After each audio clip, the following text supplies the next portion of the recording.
Okay, guys, we should be live. Put one in the chat if the audio is good, or let me know if it's good.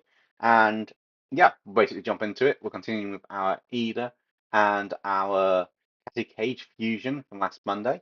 Um, Basically, we left off. We've got a basic bit ready for the flats. So I'm going to do some flat colors. Then I'm going to work on possibly some values to build that up, and then show you how to use values and flat colors in combination. Slightly different to my normal way of doing it, but it should be quite fun. Do a couple of hellos as well. So we've got hello to Tegan, Matthew, Minecraft Transformers, and Caden King. Hello. I think that's everybody so far. Cool. So yeah, just going to start cracking on this one. Want to ideally get some flat colors in, which means that I will do them all on a different layer and then merge them down. To be honest, it is easy to manage it that way. Just need to get an idea of some of the colors we're using for the kind of brown half-ish skin.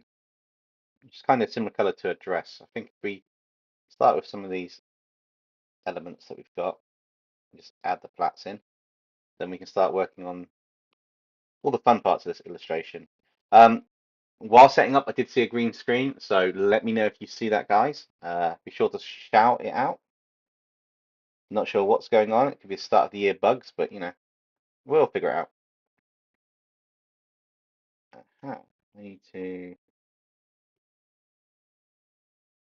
erase that bit there. Not on that line. Which line's that? No, that one. So that should be locked and turned off. Cassie Cage from Mortal Kombat. So it's kind of the it's got the mixture of the two. I'm just cutting a tiny bit of the lines because we had it last week. The lines just needed a little bit of a little bit of kind of attention. Now that that's done, we can start adding the rest of the colours in, which should be quite good. How's everyone's Monday been? I know some people are enjoying snow where they are, and I'm expecting that to hit the UK or my part of the UK hopefully in the next day or two. I say hopefully, it depends how bad it is to whether it's going to be nice or not. It has been a while since we've had snow here, so something to look forward to. Yo, Justin, how's it going? Oh, okay. So we pick this design, and we pick this part here. Your Monday is very cold. Well, hopefully it's a bit warmer and you're indoors, nice and comfy. But yeah, Mondays have been, or today has been pretty cold weather.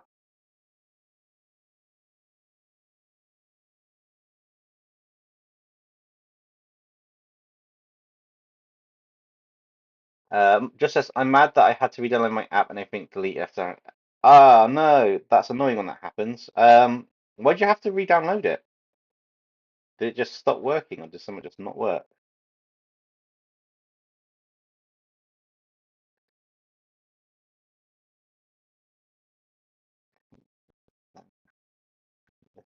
Yeah,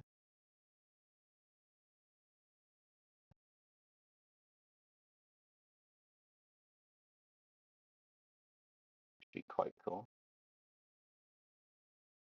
I expect we'll probably get a few people around, you know, 10:30 maybe. Um, reason I expect that is because I know something's dropped within the last kind of like 15 minutes. So some people will be arriving, some people will be already seen it, others will just be bouncing in and out, I expect.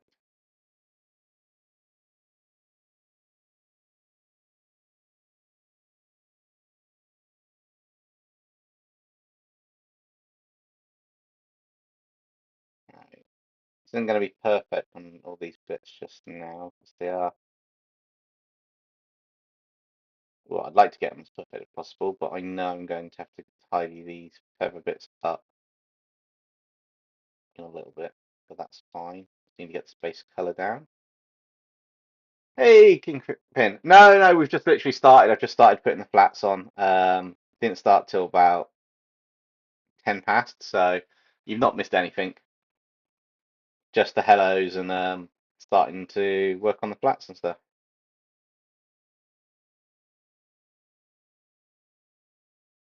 I did say I'm going to potentially, if it works well, going to be doing what am I doing? Let me go back to here, go up there, down here, up here, and that can be this way along and down. It crashed and went open. Ah, it's annoying when that happens. Hey, Jericho Gary, long time no see. At least a long time no see in the chat. How are you? Hope all is good, and you're not that late, so it's all good.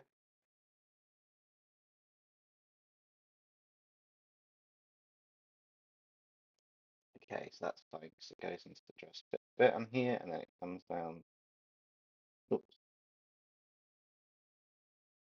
comes down this way a bit.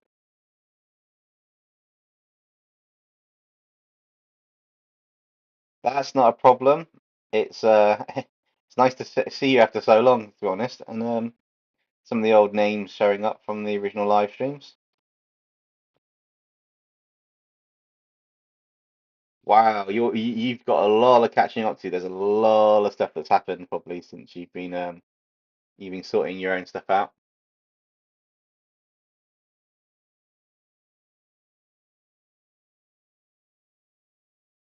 Hey, Eamon, how's it going?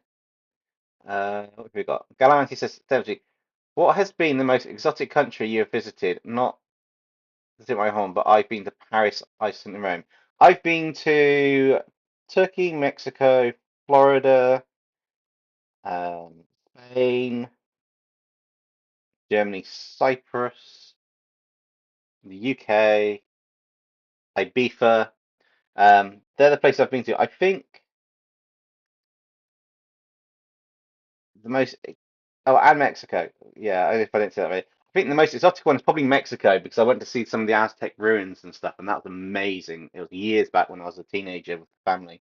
Um, we got to see some of the temples and that, and it the whole like ancient culture stuff and um, mysteries of like the buildings and the languages and stuff. I just love. So yeah, that's probably the most exotic place I've been to. But I've never been to Paris, um, or Rome or Iceland. So I would like to go to them. Although I wouldn't like to go to Iceland at the moment because of the volcano. But other than that, it's not too bad. Just it says I did get a shiny scatterbug today though, and I'm about to play. I'm going to play Black Clover Mobile to clear my mind. Yeah, it's always good to do something to cheer you up. Have I ever done dinosaur characters similar to the ones from the Land Before Time series? Oh, I used to love that series. All those movies. I, I've turned stuff into dinosaurs, but I've never actually done dinosaur characters in a story like that. I think the closest thing was Dino Dinoclaw's DNA Dilemma, where he went to world with humanoid dinosaur kind of like creatures. Probably the closest bit. But yeah, oh, I loved it. The very first one was just it was amazingly well done. By the time we got to like the sixth or the seventh one, I wasn't too. It worked, but I wasn't too keen on it. But I did love the I did love that series. The animation artwork was amazing, and the stories were just on point. I can put on the list of suggestions, Jericho, and we can see what if it gets picked up. I am planning to do more dinosaur episodes this year because they kind of lacked near the end of last year. Um, so kind of to balance things out, there will be a couple more dinosaurs. We've just done hell of a boss characters of dinosaurs on the last video, which was really cool. Just to add that into the mix. Um, Oh, by the way, thank you for using your suggestion of Hello Boss Scouts Dinosaurs. You love the narrator design.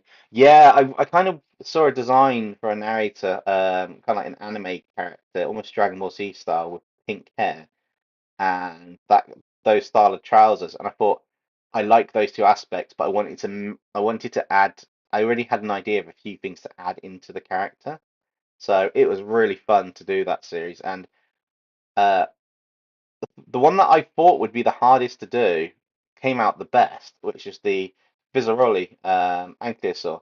That one just came out amazing. I'm happy with the other two. Um, Not super over the moon with the Raptor one, Beelzebub. Even though it was quite cool, I didn't think it kind of hit the mark as much as I wanted it to. But it was definitely fun doing them. I did enjoy that. So if it gets enough likes and that, then there will be a part two.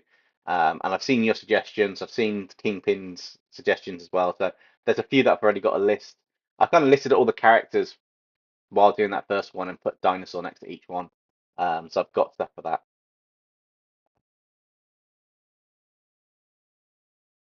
Yo, SS Stefan, how's it going? Hopefully everything's all good with you. Yeah, it came out so well. I've even been looking into just between you and me, I've been looking into different things I can be doing with my artwork to add more value for this year and stuff. So I've got a few ideas lined up. Don't know if they're all going to go through, so I won't mention them all. But it'll be quite interesting to see what happens, which will be really good and fun. I will also be doing a part two to a series that was added before Christmas for this Friday, as well as something else in the. I've got loads to do this week. I'm not going to be sleeping. The life of a content creator here. And then yeah, so I've got lots of artwork to do this week on a few things. Very busy weekend lined up, and then yeah, on to the rest of the month. If you give Batman Australian accent, you get Champagne McGregor. Pretty much. I can't do Australian accents though, so that might be something to work on. I'm glad you're doing well, SS Davin.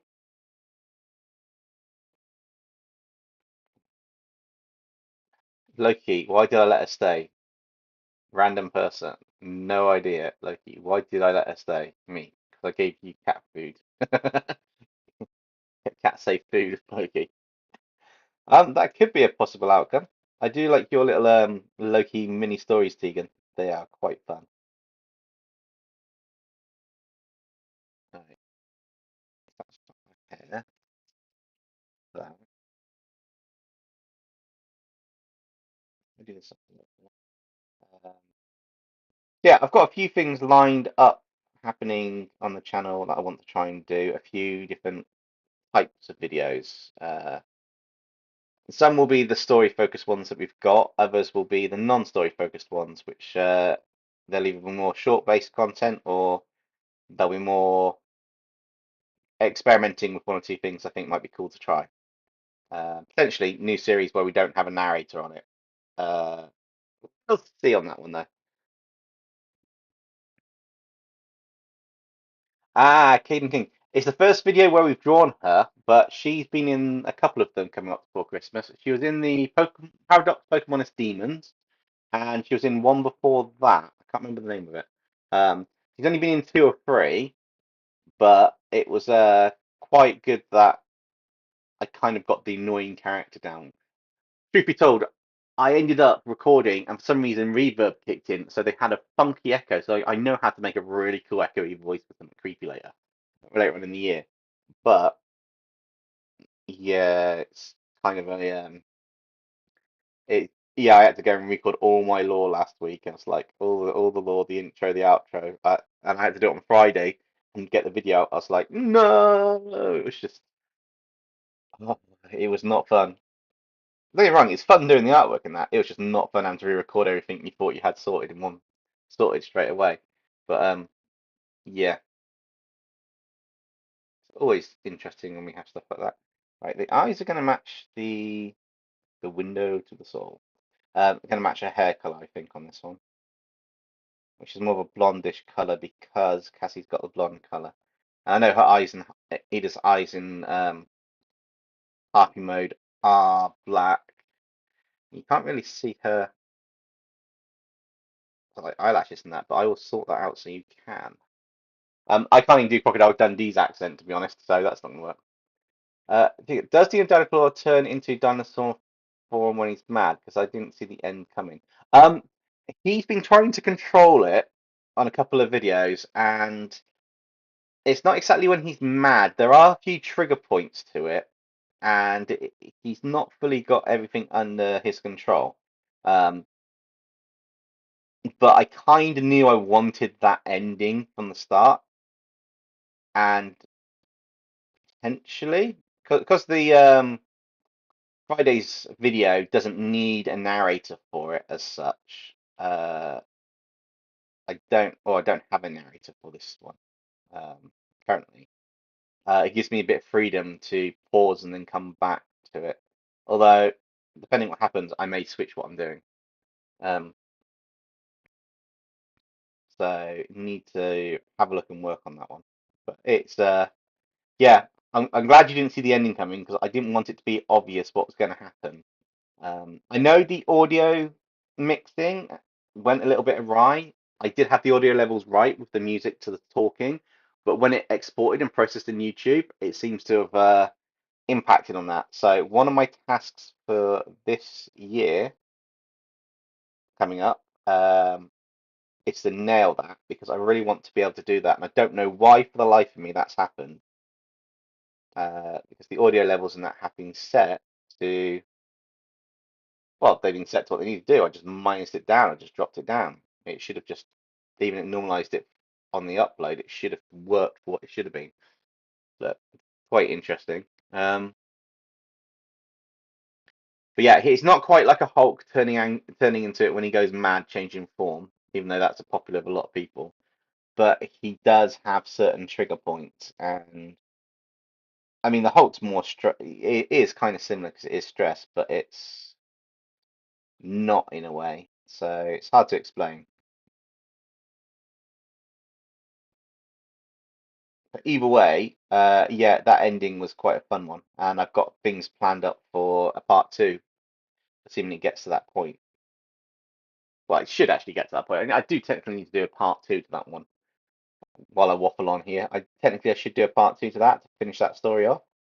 Um, but it's at a point where I can do two things. I can finish that story off and we find out what happens, or I can leave it unfinished and come back to it in another episode later on, kind of like a flashback. Because we still haven't done the narrators as Pokemon, how they escape from that, but I'm not too worried about that one as such. That's that can tie into another idea at some point.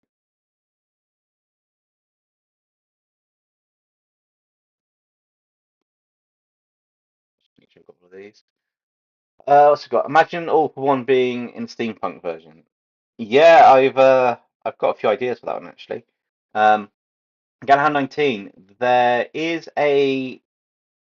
I am planning to do a part two to that steampunk episode. I just need to sort a few things out beforehand and get a few out of the way. I've decided that this year I'm going to be doing, obviously, I've got to do stuff that works and potentially works with the algorithm because I want to grow the channel more in the community. But I've also decided that I kind of need to do a few things that I want to do regardless. So some things that I think, oh, they're going to be fun ones and or they're different and I haven't actually done them, um, which would be quite cool.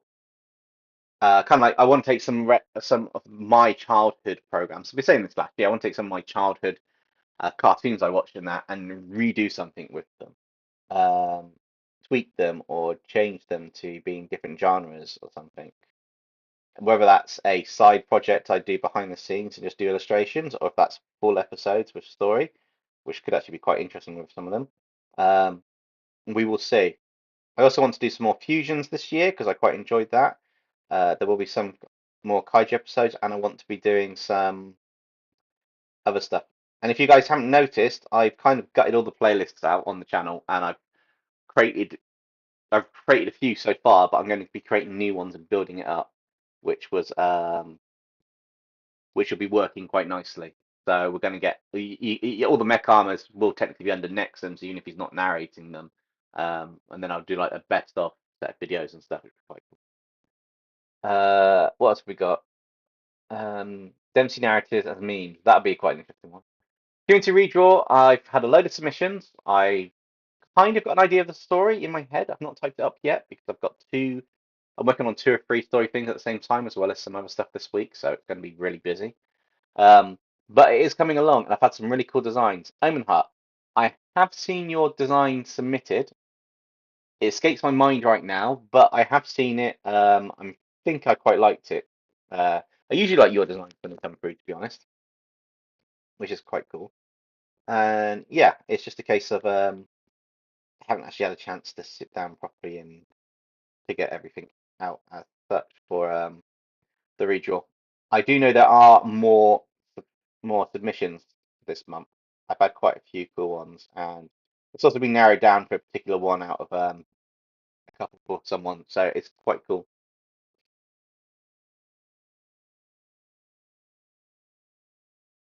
Uh,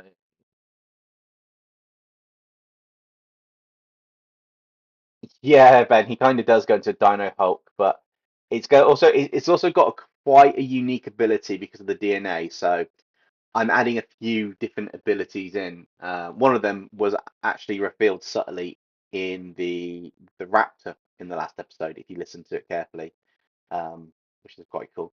Kingpin, yeah, I know he said that to me as well.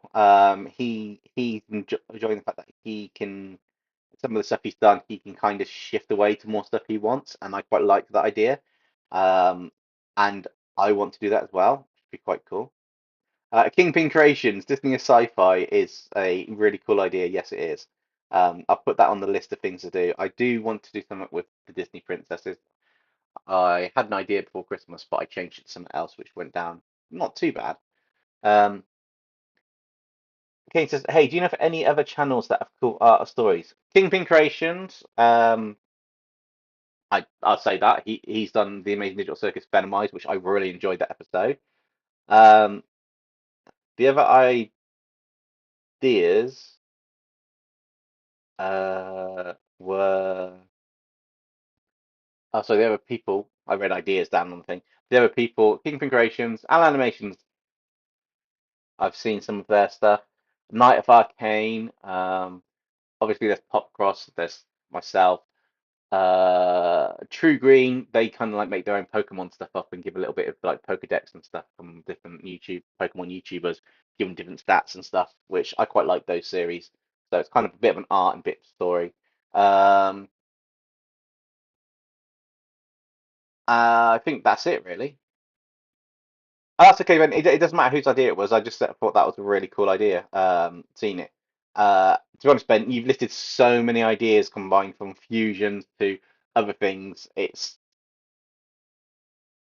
hard to keep track of them all, even though I've got them all on my spreadsheet. Um, but yeah, no, it is a cool idea, so it'll be really interesting to see where that goes.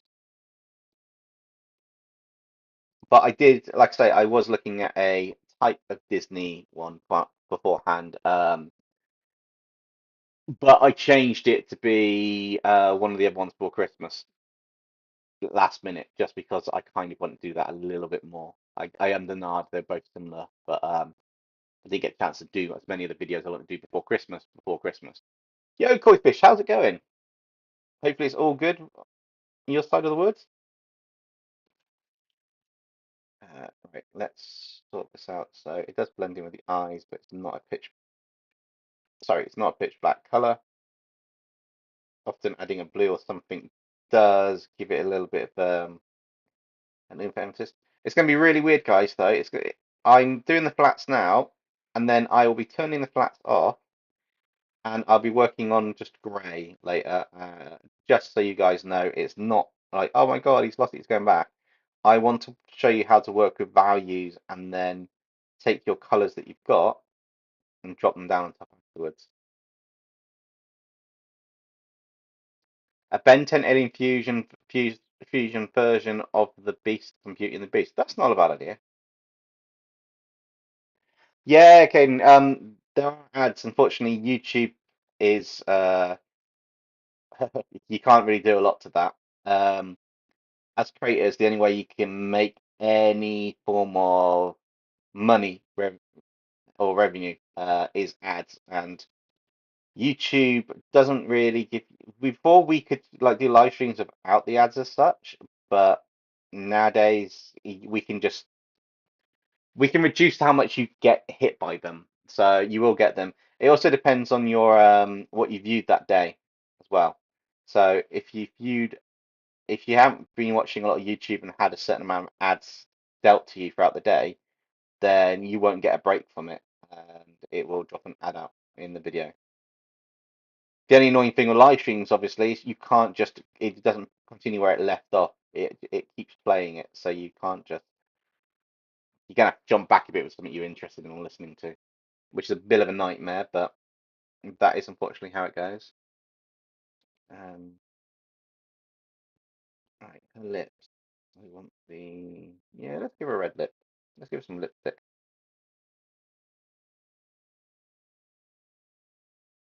along with that, which should be quite fun. But yeah, there are some things I want to do this year. Branch out and experiment with a couple of different bits of content on the channel when I get a chance to do it. Um, just because I want to.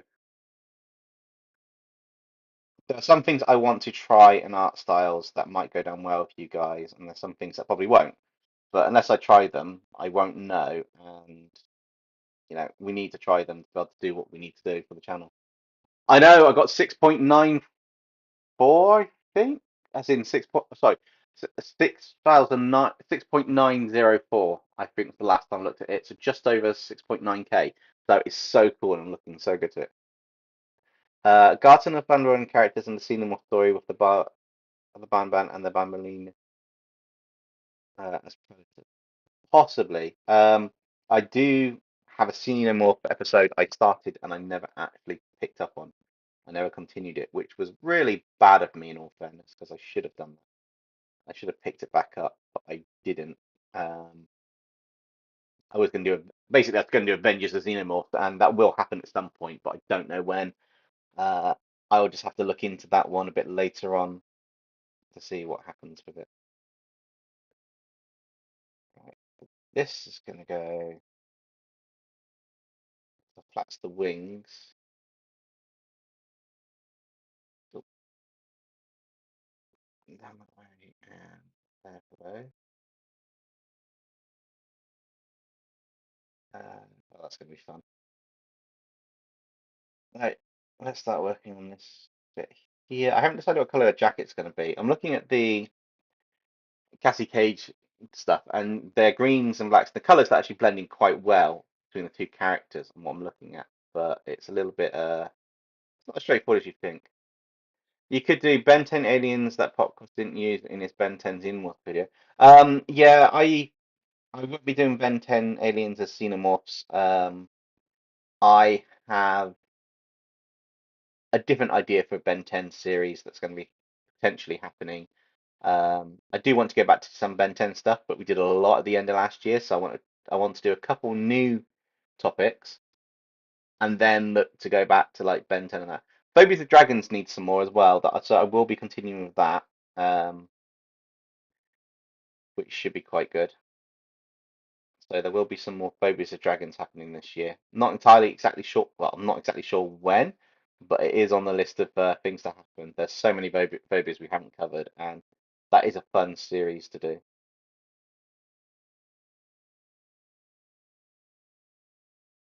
Now it's starting to look like a Bayonetta character. Maybe, but it was starting to look like a Bayonetta character beforehand. And I'm just putting the colours in from Cassie and Edna from the, Eda and Cassie together. So this is literally their colour schemes.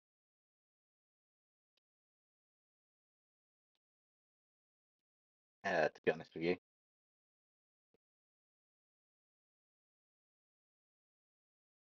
Tidy these up a little bit. in a minute. So the staff's a brown colour. So let's get a couple of these in for the brown colour that we want. So basically orange and down. What colour is the staff? Nematrix is something I actually do want to do. So that'll be quite an interesting one. I do want to do some of the Nematrix stuff on the channel. I am looking forward to doing some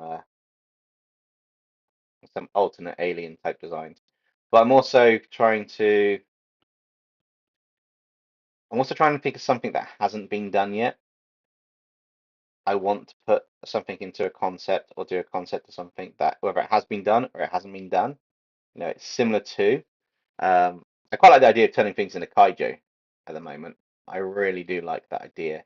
The only drawback is that Pokemon is kaiju's taken, and that's quite cool. Um, so I need to think of other things I can turn into kaiju, which is going to be fun. I do want to do some more fusions, like I said, so there may be some more kaiju fusions happening, fusing certain monsters with other monsters. Um, maybe a couple of series as a base on that, but we will see.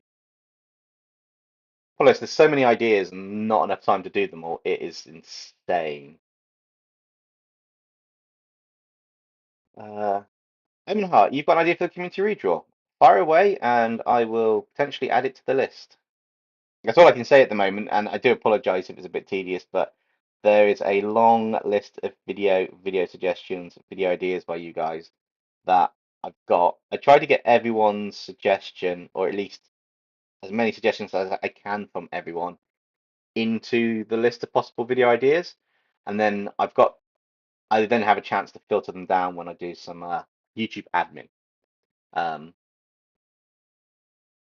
uh, Caden King, I have watched all of Stranger Things. I love that series. So the answer is yes.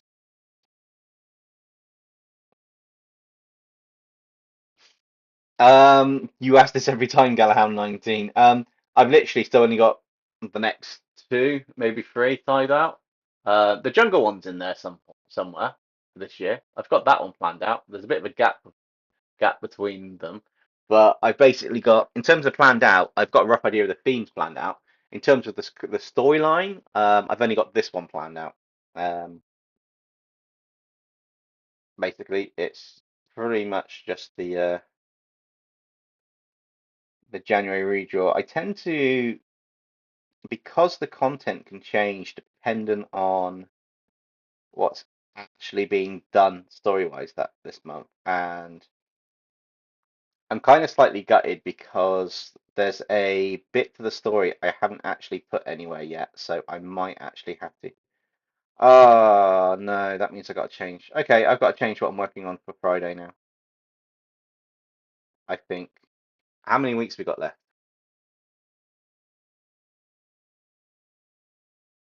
Uh, Today's the 15th, isn't it? So 15th.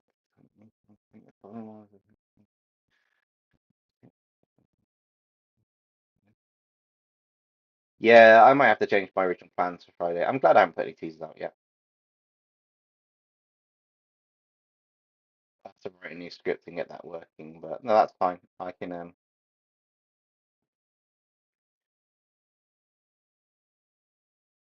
can work on that or work with that.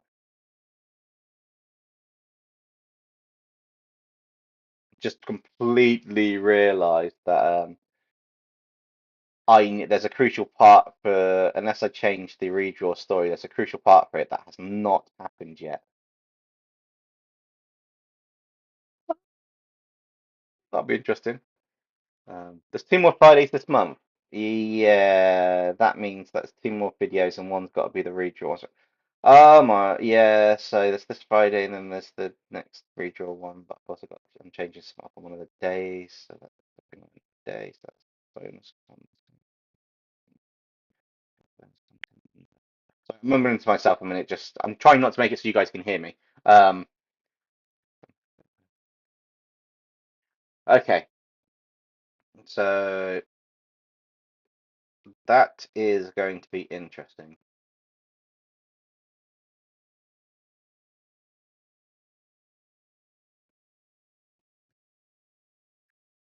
Okay, I'll have to see what I can work out for that. That's going to be interesting. I can't tie that in with the current plan, so I might have to move that back to next month.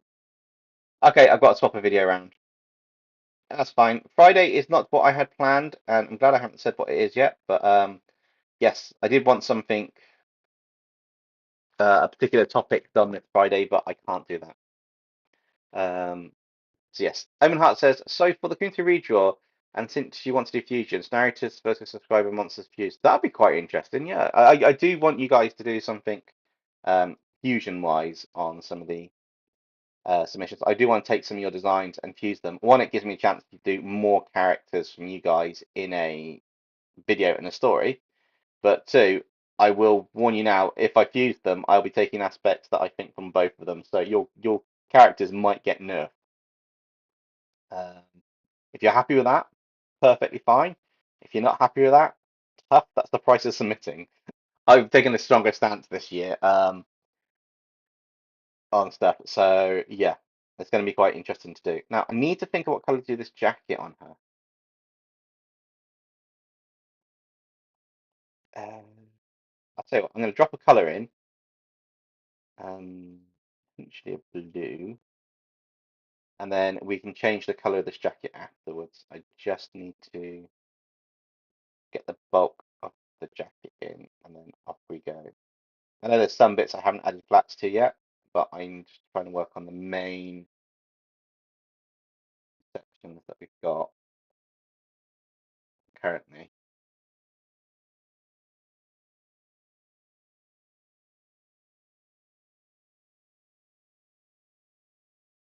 The jacket.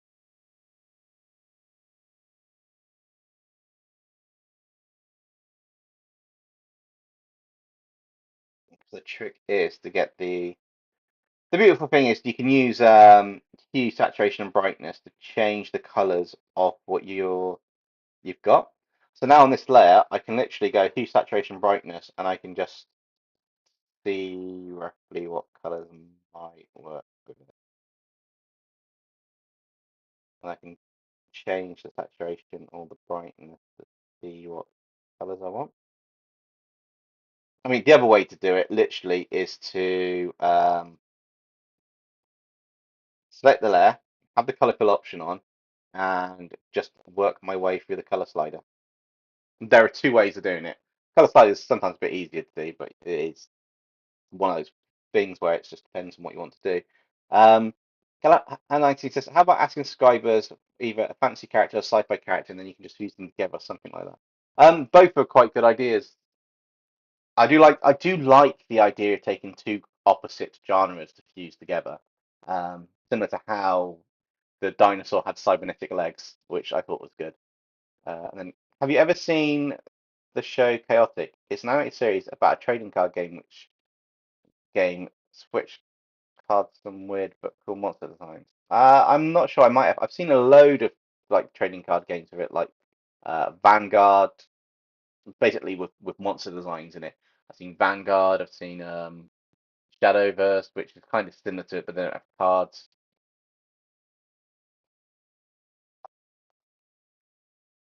Noe Scalahan 19. Catch you next time. All right, guys. What do we think of the colors for the jacket? I mean, do you want that? Do you want an orange color? I've done orange. Do you want a purplish color?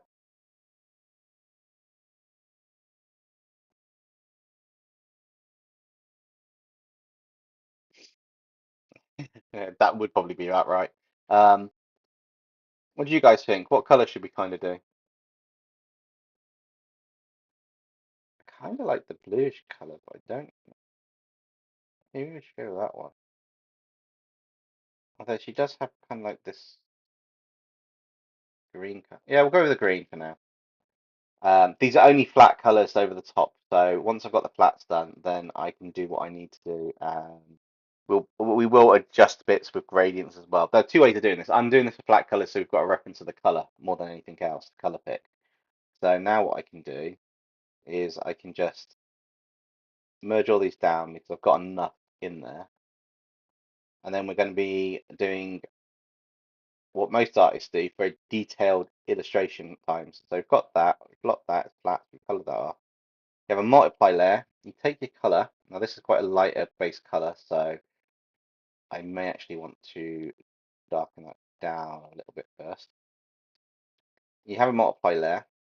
I mean, you still have our colour selection bit, but basically you build it up with one colour for your lights to your shadows when you decide where they're going to go. So I always often like the light coming in that way, and that means this bit will be in shadow, but it'll give a nice contrast. So anything that's really on this side, I can just literally have a multiply layer and drop that in. Oh, we have a new subscriber, Michelle. I didn't catch the full name, but thank you for subscribing, Michelle. Hopefully you're going to be in the chat in a minute, or you're watching, or you've watched a video and liked it, or something, one of the content and liked it. But yes.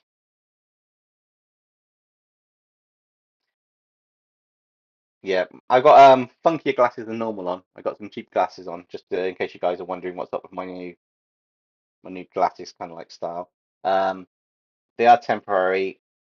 My eyes are in a little bit of flux, so I need them to be able to see anything at the moment. Okay, so I think that one. I know it's similar. Yeah, this is a really good way of quickly identifying some of the colors that you want, or where you want light and shadow to hit your character. I'm doing this a bit more. I kind of know where I want the light and shadow to hit the character on this, so I'm taking a bit less of a random approach to it, and I know where certain light will hit certain parts of the character, and I'm just doing the darker shadows first, and then I'm going to add the next bit on. So the same steps I normally do, but this time it's with flat colors. And anybody else see that green flicker? Anybody else see it, or was it just me? Nope, it was there. Um, we have to beware the green screen of doom. It still survives. I feel like it's my actual nemesis at this point, which, although kind of cool, is not very fun to have an arch nemesis, especially when it's something technical that keeps popping up from time to time. So you've got one. So you've got a sketch, one sketch of 1 out of 100 plus robot dragons you got to draw. Yeah, Omen Heart. As much as I'm like, wow, that's an insane task. I'm also on the opinion that you've decided to do it, and I've got no sympathy.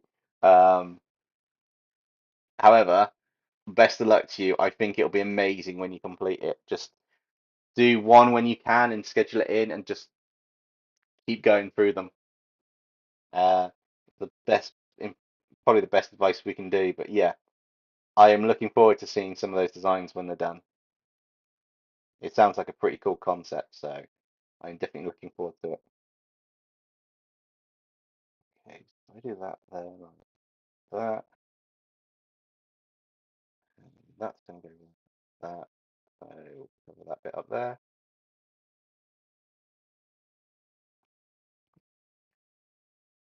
I think that's the main bulk of the hair. But if you guys can see, it's actually easier to see light and shadow this way than it is to do it with the um, other method of just doing the shadows on colors and then work your way up.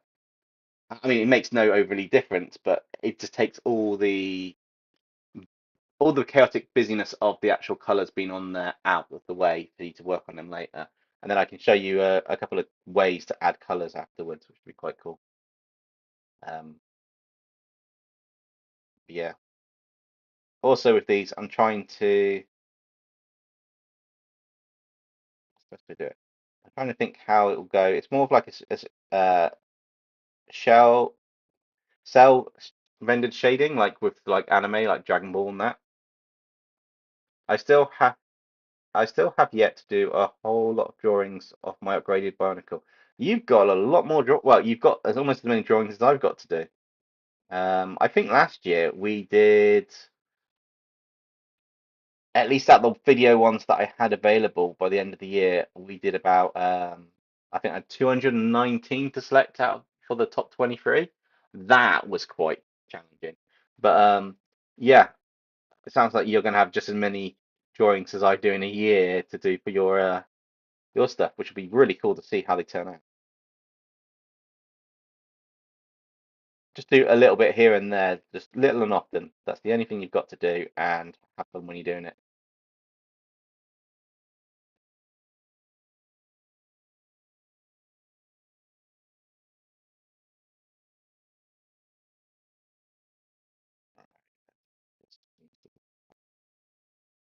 I think the nice thing about doing this, other than being chilled, is you get to see roughly where you're putting your lights and shadows a bit more, like I say, a bit more clearer. And that means you can have more fun with some of the details of where they're actually going and which bits you want to gain more shadow, more light, and then effectively you'll have enough to do gradients by the end of it. If I could, I'd do one drawing a day, but I've got school and graduating from high school in June. Yeah, if you could do one a day, that's great, but obviously that depends if you've got time to do one a day. If you've got time at weekends to do a couple at the weekend instead, do that, but obviously don't take out from your social life and anything you've got to do. Family, friends, and stuff, they are important as well, or you'll burn out.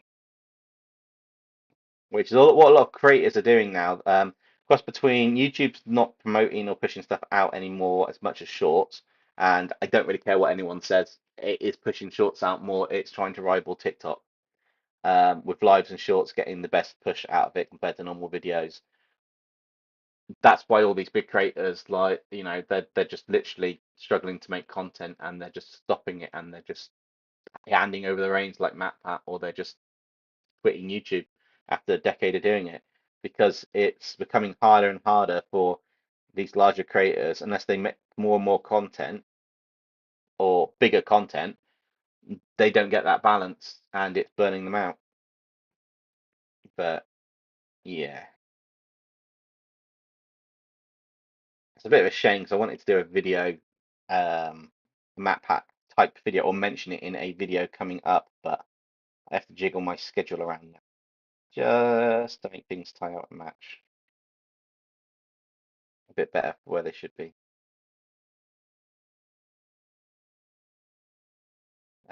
If I was jumping back to this, if I was doing this as a very detailed illustration, we would probably be looking at about uh, 18 hours on this artwork in total, easily. Just even, and probably about a whole 4 or 5 hours just on doing the shading bits. Um, this is one of these bits where I did an artwork a very long time, which was it's on the channel actually. Um, Going back a couple of years, I did a pitch. I hand drew Android 21 in the Majin Buu form that she's got. I did it in a very shell shaded rent. I did it in very shell cell shaded rendered version. I can't speak. Um, Looking just like Dragon Ball Z. And I wanted 3 months on, I wanted to do a realistic one, and I spent about 3 days working on it. I can't remember the exact time. I'll have to try and find Procreate file, and it looked really cool and detailed, but it took forever to do it. What color works with red? Red goes with most colors, to be honest, other than another form of red, unless it's a dark one for the contrast. So ideally, any contrasting color will work well with red. Um,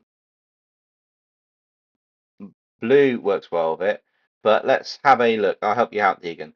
So we got red, harmony. So complementary colors, you've got a blue, like a light blue to the dark red works. You can see it on screen.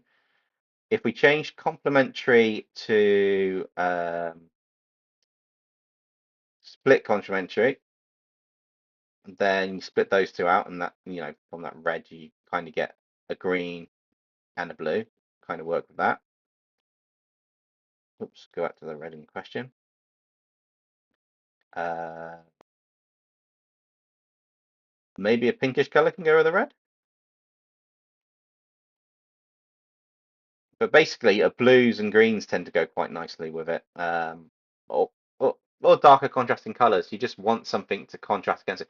But you don't want a red that's like really, what's the best way to put it? Let's change that back to complementary. You don't want a red here with a blue that's garish, but not a huge block color of that blue, because it hurts. It's hard to read on your eye. You've got to judge depending on how much is going to be colored next to the red, if that makes sense. Um, Hopefully that's helped you. It's just a super quick one on that, but yeah,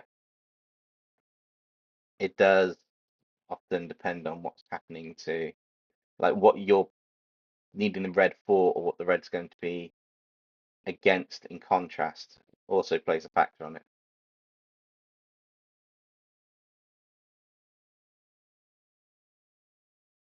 But it's a good trick. Sometimes I use it as well. If you want a color, you load up the color wheel if you've got Procreate a digital art program and hit it and look for the colors opposite basically on a color wheel. Those will give you that. A good resource is to look up color theory. It will allow you to experiment more with warms and cools and shadows and colors and pick out a style. Kind of want to do that. I just don't have time to do that at the moment. Time is the biggest factor for any content creator, and it's often the one that kind of, we don't have a lot of. Um, it's Monday, so what else have we got? What's it I watched the other day? I was going to ask you guys if you'd seen. I was watching something. There's a couple of anime series like Mash Burnhead season 2's out that I've been watching, but oh, I know what I was going to ask. Would you guys be interested if I started making my own, like a series of like designing my own Yu-Gi-Oh cards or Pokemon card or something? Just take some of the fake one and maybe turn them into Pokemon cards or something in an episode. Maybe that could be something else we could do as a part of the channel. Who knows?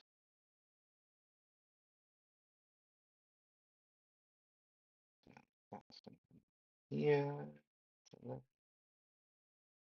Oh, I wanted to enter that Pokemon competition. I'm not going to be able to do that this month. Everything's gotten away from me this month. I feel so ashamed right now.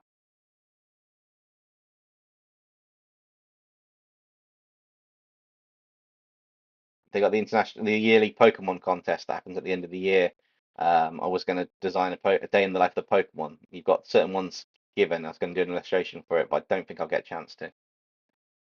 Name that Pokemon. Yeah.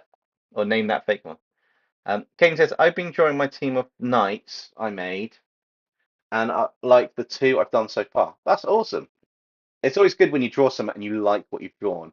There's been a few times I've drawn something on the channel and I don't like what I've drawn.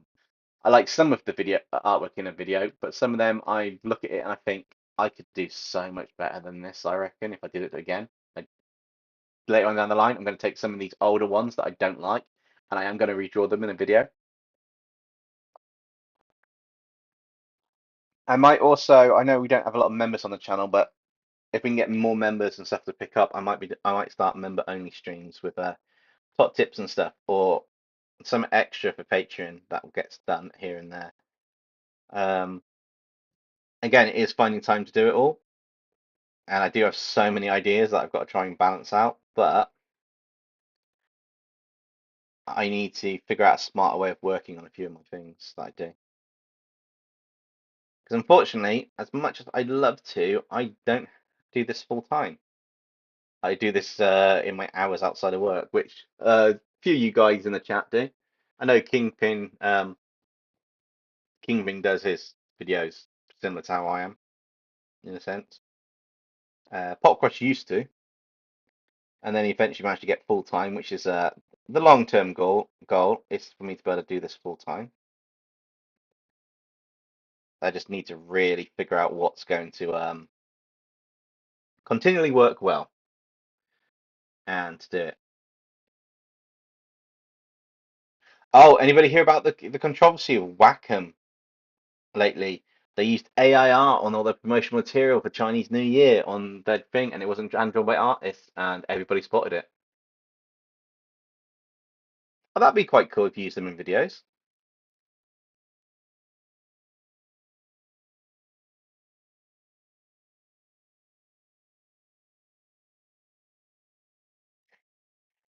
What, for you, Kingpin, or for me, or doing this full time? I would love that by the end of the year, but I need to have unfortunately I need to be able to be making enough of YouTube to do that. And currently I'm not. Views are the things that will make that happen. So I need to come up with some really cool content ideas or something that works for me effectively. And once I've got that in place, then things will happen. But as I say, I still make the content that we want to make. Why not both? Yeah, it'd be awesome if we both did that. That'd be insane. See, I'm up for that. Both of us making it big. The way you managed to nail the Venomized Circus as, you know, that those videos for the views on that, that was absolutely amazing. Oh, I will be doing another Amazing Digital Circus video at some point. Possibly around the time a second episode comes out. I feel that'll be quite cool to do.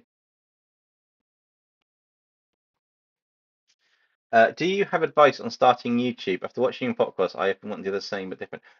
Go for it. Upload your first video and go for it. Pick a concept, see what happens. The only key thing is you will not see anything back unless you have a really good concept or you're super lucky until at least 100 videos in. Properly see anything back until nearly 100 videos in. All you got to do is just upload it, take the bits you don't like, and improve one aspect each time on your video as you go forward. And just keep doing it and keep doing it and keep doing it. And if you're consistent and you really like it and you find a format that works for you, yes, just got to go for it. That's the best advice. Just set it out there. Pick a name, or whatever you want to call your channel. You will not get used to the camera to start with unless you're someone who likes being in front of a camera. I was very stiff at the start of my videos and my live streams, and now I'm a little bit more relaxed in front of you guys. I got the mindset I'm just talking to myself on the chat basically. But yeah, just pick up, pick it up, and then just go for it. And it would appear that my oh, that is not good. Um, my computer is not charging. 2 seconds, guys, because I don't want this to just die on me. I want to see if I can get this kind of working. Yeah, that's awesome, Caden King. It is literally the advice we all give you is to go for it. You won't find your niche. You won't find what you won't find everything you want to find to start with. You literally just have to go for it and see where you end up. Um, your channel may fail and you may just reinvent it as another channel a bit later on. It could happen that way. But the key thing to do is if you really want to do it, just keep at it. I mean, let's face it, my channel is about 8 years old. I let it die off. I never did anything with it at the start. I did some. I let it die off for 2 years, and then I picked back up, and I've managed to get to nearly 7,000 subscribers now. So it is possible for people to pick it up and to, make things just develop and go further than what they are. If you love it and you're doing it and you're doing the content you want to make and you're seeing it as fun and not draining the life out of you, although it is a brutal schedule if you want to go full time. I will be honest with that. It takes a bit of getting used to. Then yeah, but set a schedule that works for you. You don't have to do two a week. You could do one a week or one a month and just do one really good video, what you want to do each month to start with, depending on your schedule. All you've got to do is just literally go for it. Okay, it was really fun to draw and the story and very much the voice acting. That's really fun to do. Yeah, I love doing the voices of the characters now, so I quite enjoy jumping in between the voices of my narrators from time to time, which is always good fun. But yeah, agreed. I've learned that if you consistently wait until you're ready, you'll never get started. The best way is, yeah, it's exactly the same for I'll give you the same advice, and I'm sure Pop Crossword and Jazza, Rostrals, ADC Art Attack, Rin Spirit Art, any artist basically or any YouTube will just say, just start it and do it.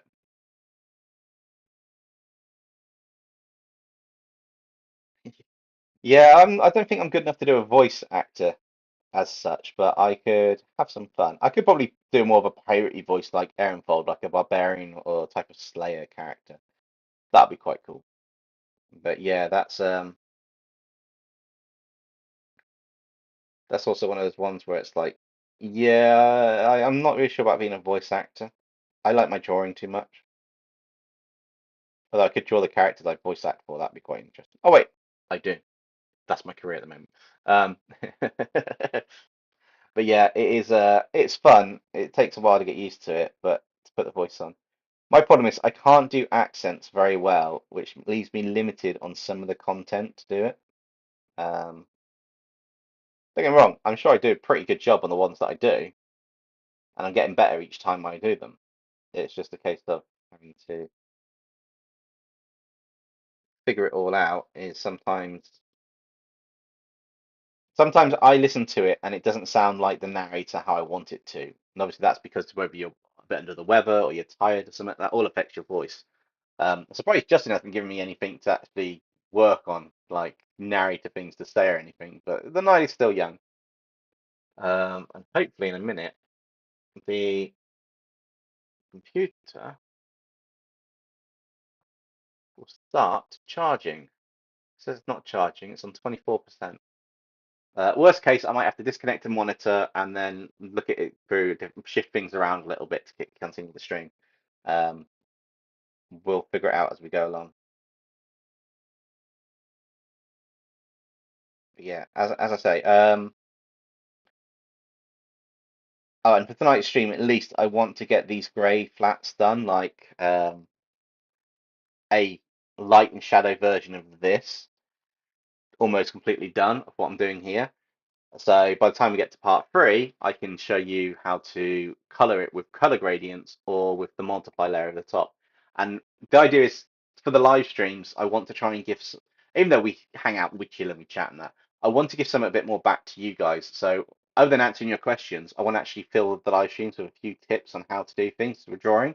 And if you want to draw along, if you're, try this technique out while you're doing your own pictures, then that's brilliant. If you want to use it as a reference to come back to later, that's fine. But I know a lot of you guys wanted to do me do how-tos, and whereas I might have time to create how-tos shorter than that, I might be able to take bits of these, crop it out, or my artwork from my drawing process, and crop them shorter and do a voiceover of some of these techniques, um, which would be quite cool. I've been playing video games with my friends and voicing the characters. So fun, especially the less sane characters. Oh yes, Kingpin Creations. I'm looking forward to actually getting a second game in real life of D&D. I'm looking forward to it to do my characters. It's going to be so much fun. Drop them in there. I have been trying to work on a Russian accent, but I'm not very good at it, so I'm not going to do that yet. Um, Caden King says, "Yeah, I have a lot of characters with different voices for my videos." Yeah, uh, yeah, you've got a really good range for your characters, King. I'll have to check out some of your stuff, Caden King. But yeah, I'm not so good at the range of my characters as such yet. Don't get me wrong, I've got them, but female voices always seem to escape me. So I'm looking forward to being able to sort that, which is why I was kind of looking down the route of AI stuff on that video, but everybody did not like that, or most didn't like that, so that's not too bad. Um, yeah, Kingpin, I've only had one game of it, and it was really at the start of me trying to, before I did my narrator voices and stuff, and I've got a female character. In fact, I drew her. I drew my character on the channel. There's a video, if you go all the way back, and it's drawing my wood elf character, and I was so pleased with it. It's like a digital painting style. Um, I have to redo that at some point. That could be a video. I could be redrawing that. That's like 3 years ago. It's right down the bottom. But if you search for something like D&D character or wood elf on the search bit on my channel, you should find it. It was really quite cool. Koi fish, how to get good? Keep drawing. Don't give up. It is a learned skill. Anybody can draw, even if it's stickmen. Anybody can draw. No. Literally, it is a learned skill. Anybody can draw. It's like if you did something enough times, you'll eventually get good at it. Drawing's the same. All these techniques I use, all these things I've seen in that, I just study other artists and take the things that I see from them, and I just attempt to do them. I'm actually quite lucky. I'm not trying to toot my own horn. I can watch an artist's video, play it back a few times, watch a couple of their videos, and in my head I'll break down and I'll know what they've done or how they've done it, and I'll try it out on my stuff.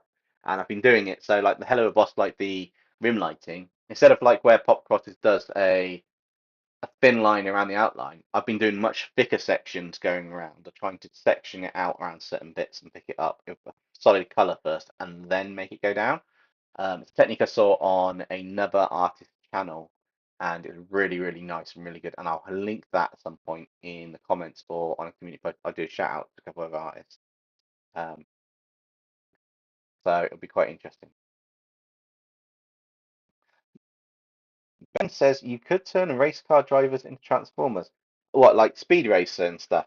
Oh, Wacky Racers as Transformers. The vehicles from it, that would be quite a funky one. Koi is starting his 1 point perspective tomorrow. Is that a dot on the page? Although perspective is actually what you need to learn better than anatomy, depending on your dynamic poses. I've been learning that recently. I've been learning lots lately from watching YouTube. I've also been watching some really weird YouTube stuff. There's some really, really, really strange stuff out there. Not in a super bad way, just there are some really weird things that get picked up from TikTok that get reported on YouTube, and I'm like, oh my God, what is this? What is this parlor of rubbish? Um, Amazing Digital Circus Aliens, that's an interesting one.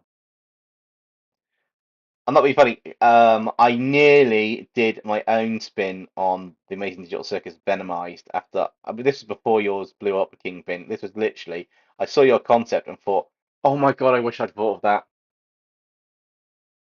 I was like, "Oh my God, I really wish I'd thought of that." But at the same time, I did quite like doing them as dragons. That was really fun. I wanted to get Aaron Ford next to someone on an adventure. But I will be doing more. Like I said, I will be doing more of the Amazing Digital Circus. I might do a version that's already been done. I might do something completely different. Um, you never know. You just gotta wait and see.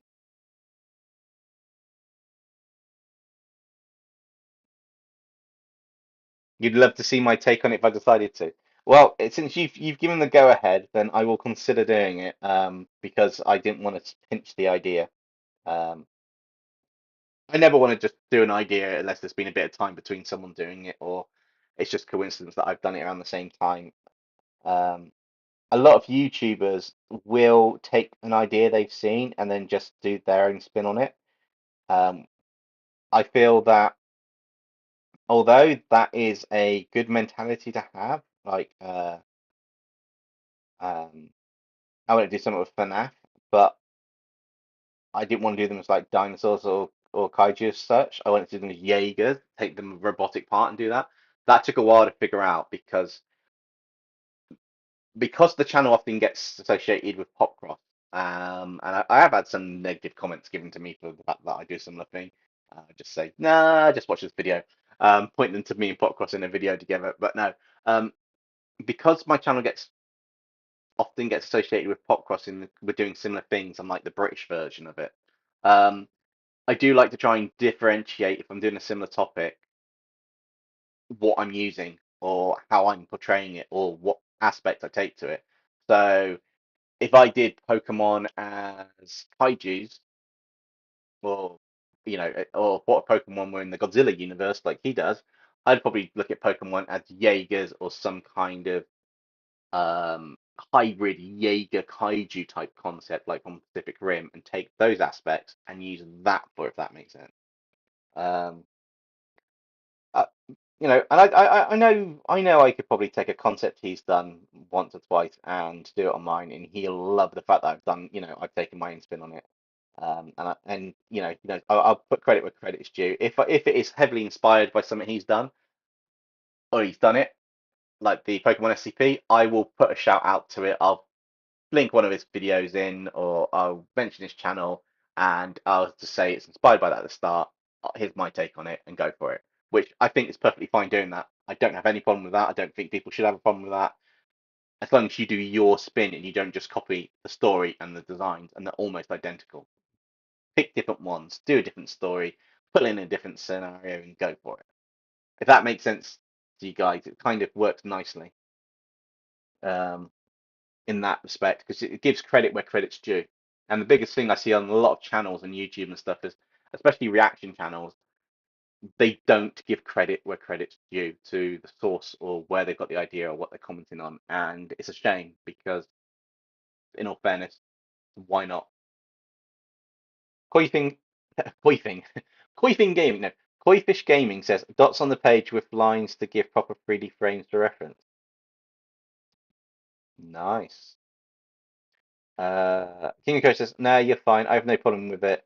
I don't think any two artists will ever make the exact same thing. If someone wants to do their own spin on an idea, I don't want for it. Yeah, that's exactly the same. If you guys wanted to do some of one of mine, then the only thing I ask is if it's inspired you, then obviously say where it was inspired from, or so just do a simple one line saying, I really like this video by Pop Rushers, the illustrations. I think it's a cool concept. I wanted to have a go on it. Here's my spin on it, or something. Or at the start or at the end of the video. That's the only thing that I think we should be doing as artists. Oh, Care Bears as demons. Oh my God, Koi, I love that idea. Oh, especially with Grumpy Bear with the rain on him. Oh my God, yes, yes, yes.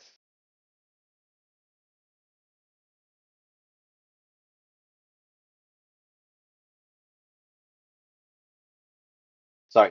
If I get ideas that are like, yes, yes, yes, yes, yes, I'll put it in there straight away. Um, am I the only one who sees Loki sitting on a throne and just being more scary? Oh, Loki has a throne. I haven't drawn it, but Loki will have a throne. Um, Loki has a lot of things people don't expect set up in his demonic army. I've been watching Doctor Who as well, so I've got a lot of ideas for stories with the army, crazy scenarios and stuff. But yeah, I am a Doctor Who fan. I will warn you guys now. I do like Doctor Who. I'm not sure about the new Doctor yet. The 15th Doctor, I believe it is. Was it the 16th Doctor? Um, I'm not sure on him. The one from the Christmas Day special. If any of you guys have seen it or watch it, I don't know. It takes a while for them to grow on me, and it's his. I think it's his personality is so far different from what I think the Doctor's personality should kind of be, even in a certain reincarnation. And it's possible he could have this. His personality does change each time, but there are certain aspects to it I'm not too keen on. It just doesn't seem right. But yeah, yeah. Oh, it's good. I really like the fact that they brought what they did for the Christmas special leading up to the new Doctor, but how they got the new Doctor from in the Christmas special on that, it's kind of like, yeah, I wasn't 100%.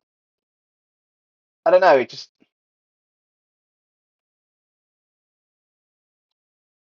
he plays well, he does the part well. I just think my personal preference is I don't like the personality of the Doctor at the moment. But that's because I was like that with Peter Capaldi at one point, and then after the first season, I was like, after with him in it, I was like, yeah, I quite like this. So it will be interesting to see where things go in the season.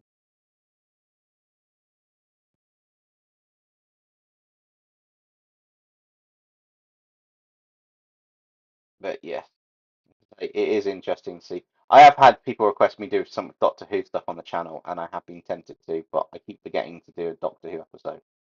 Um, it would be quite interesting. I don't know, obviously, how many people watch Doctor Who as well.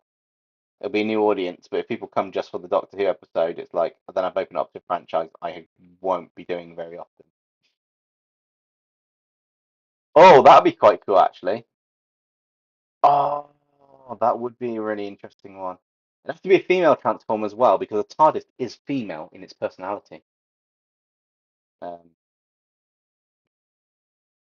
which is quite cool. I'm also thinking the narrators kind of need a nemesis. Not Loki, but they need their own individual nemesis, maybe at some point. Something on their adventures they can play off against. Something like oh, do I do that? I take that approach to the story could be interesting. Emily says, moments ago, I was playing Yu-Gi-Oh! Master Duel while watching the stream, and I was summoning so much that he just quit. He would have won if 30 seconds left on the timer had run. Oh, so you psyched them out. That's pretty cool. Um,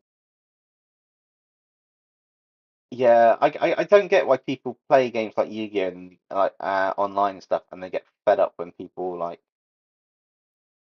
do a lot of summons and stuff. Because in the actual gaming in tournaments, you've got to sit there and wait.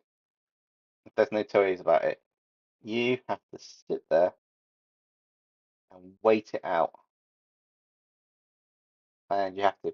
I remember playing Yu-Gi-Oh at college though, and I psyched everybody out. Oh my God, we basically played seven of us playing one Yu-Gi-Oh game, and we're all against all. So obviously, in a tag team duel in Yu-Gi-Oh with two people, you can target any of the opponents. So in this, we could target anyone. So if someone attacks us, we can redirect it at anybody. Um, I got lucky with what I pulled out for defense. I had Magical Cylinder, uh, a Mirror Force, and Enchanted Javelin. I put spell cards down as well, but I called their bluff. They attacked me when I had no monsters on the field, one of them, and they had a massive attack, and I shot it back and almost wiped out one of the other players. A second guy attacked me, and I played Enchanting Javelin, and it was like, yep, gained life points. And after that, they decided not to attack me, and I just sat there like, I've bluffed this one. Yes. If one more person had attacked me or two more had gone around to attack me, I'd have been wiped out that game. 4,000 life points would have been gone easily with them. But it was I psyched them out. So if they ever watch this, I do apologize, but at the same time, that's the way the game works. It was quite fun. Still got tons of the cards as well all over the place. But I've got some up there expect as well. Uh, Caden King says, I have a nemesis for one of my characters already introduced, but nobody knows it yet. Nice. I have a nemesis for all of my characters that's been introduced and has been there for a very long time, and we all know about it. If you've been watching my videos and caught up, if you haven't, you need to go back to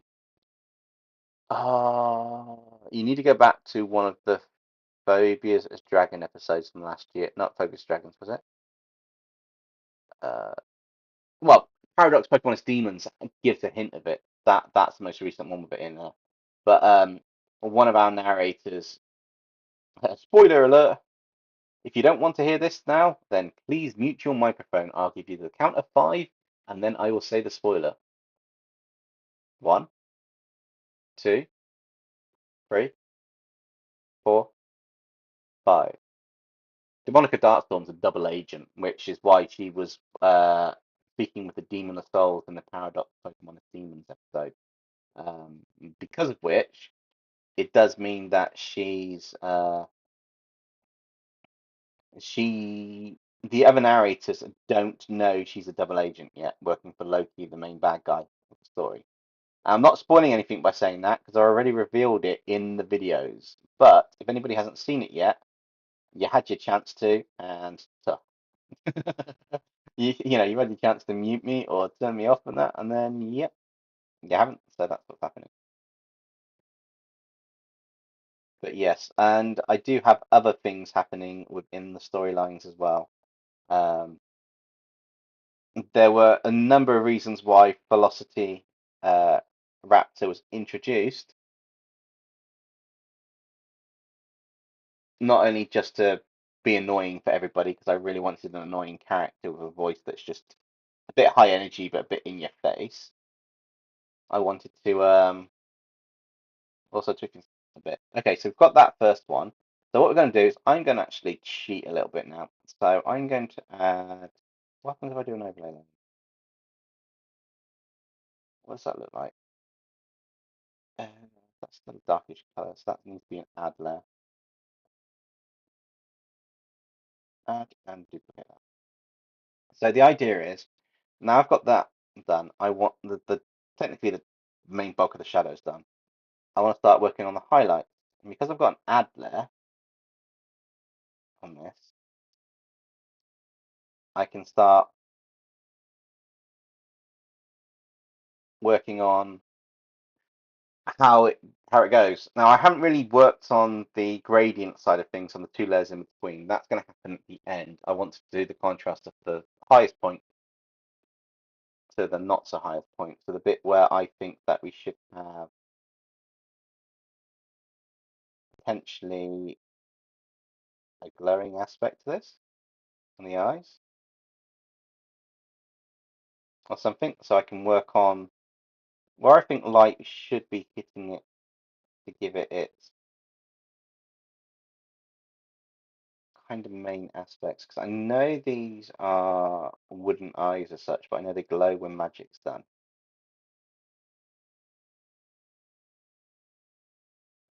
And the concept is certain areas of this will be hitting the lighter aspect. So it does give me a bit more of a kind of gives a bit more of a feel to it when you're zoomed out. Um, I know the perfect villains for the narrators, and we've seen them already. Are you on about the your characters that we've had in the cabin for the first one? Deception and the Mistletoe, where I first took you guys' characters and just stuck them straight into the storyline.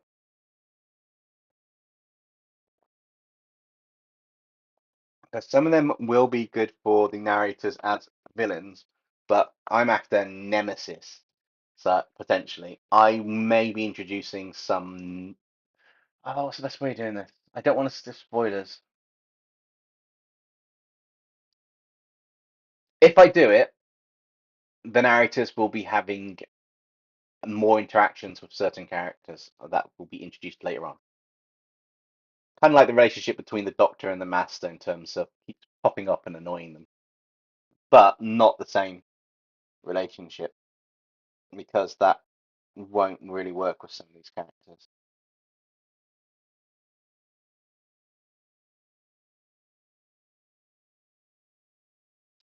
This has got a very Our Housey cartoony feel to it at the moment with this illustration. But I'm also using this as a chance to experiment with a little bit on the illustration. So experiment with a different way of working on some stuff and seeing how it turns out in the live stream. Um, I feel it's good as an artist from time to time, and this is why my style, although mainly consistent for the videos, which is the ones that you guys see, I have the similar style of pop cross in them. My main I kind of want to develop my style a bit more and take things I've seen and drop them into the artwork and produce, take things from other artists and try and build more on the style and make it a bit more mine and push what I've got for when I do the detailed ones. So when I do ones like digital painting like that, it's amazing. When I do my Pokemon Venomized, I like the details and the textures I do in the coloring stage, but that's polishing bits on top of what I'm doing here. So this is kind of building up bit by bit by bit, which should be quite interesting. Um, Ben says you could make alternates of the narrators like post-apocalyptic versions, like Dynaclaw in a nuclear apocalypse. That's just basically the Hulk, isn't it? Demonica in a robotic apocalypse. Philosophy as a zombie one, and Nexum as a natural disaster. Possibly that could be an interesting one. Give them different disastrous or traumatic backstories for it. That could be quite interesting. Sorry, the stand was about to fall. Uh, Loki. Okay, why are you here, random person? Just dropping this one off me. Hello, your base is amazing. Loki, I'm going back to bed. No, the clones I've made by Krampus. Oh, yeah, that's what I mean. Those were the ones from the Deception and the Mistletoe. They were your characters that were submitted and used. So the original ones were done in Deception and Mistletoe. That's when your Storm, your Cyber Storm End Dragon. I think that's the name you called that one.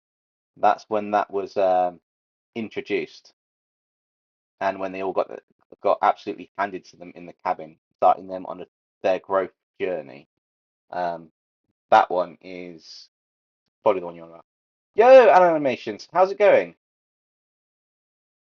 You finished your second drawing for your redraw and you're stopping by. That's cool. Feel free to just have the live stream on and be drawing on your redraw as you go along. I tend to do that when I'm watching stuff. Um, I'll have something in my ear, YouTube wise, usually if I'm not doing a live stream drawing this, and when I'm drawing, just working my way through it all, which is quite cool. Um, how's things going with you anyway? All good?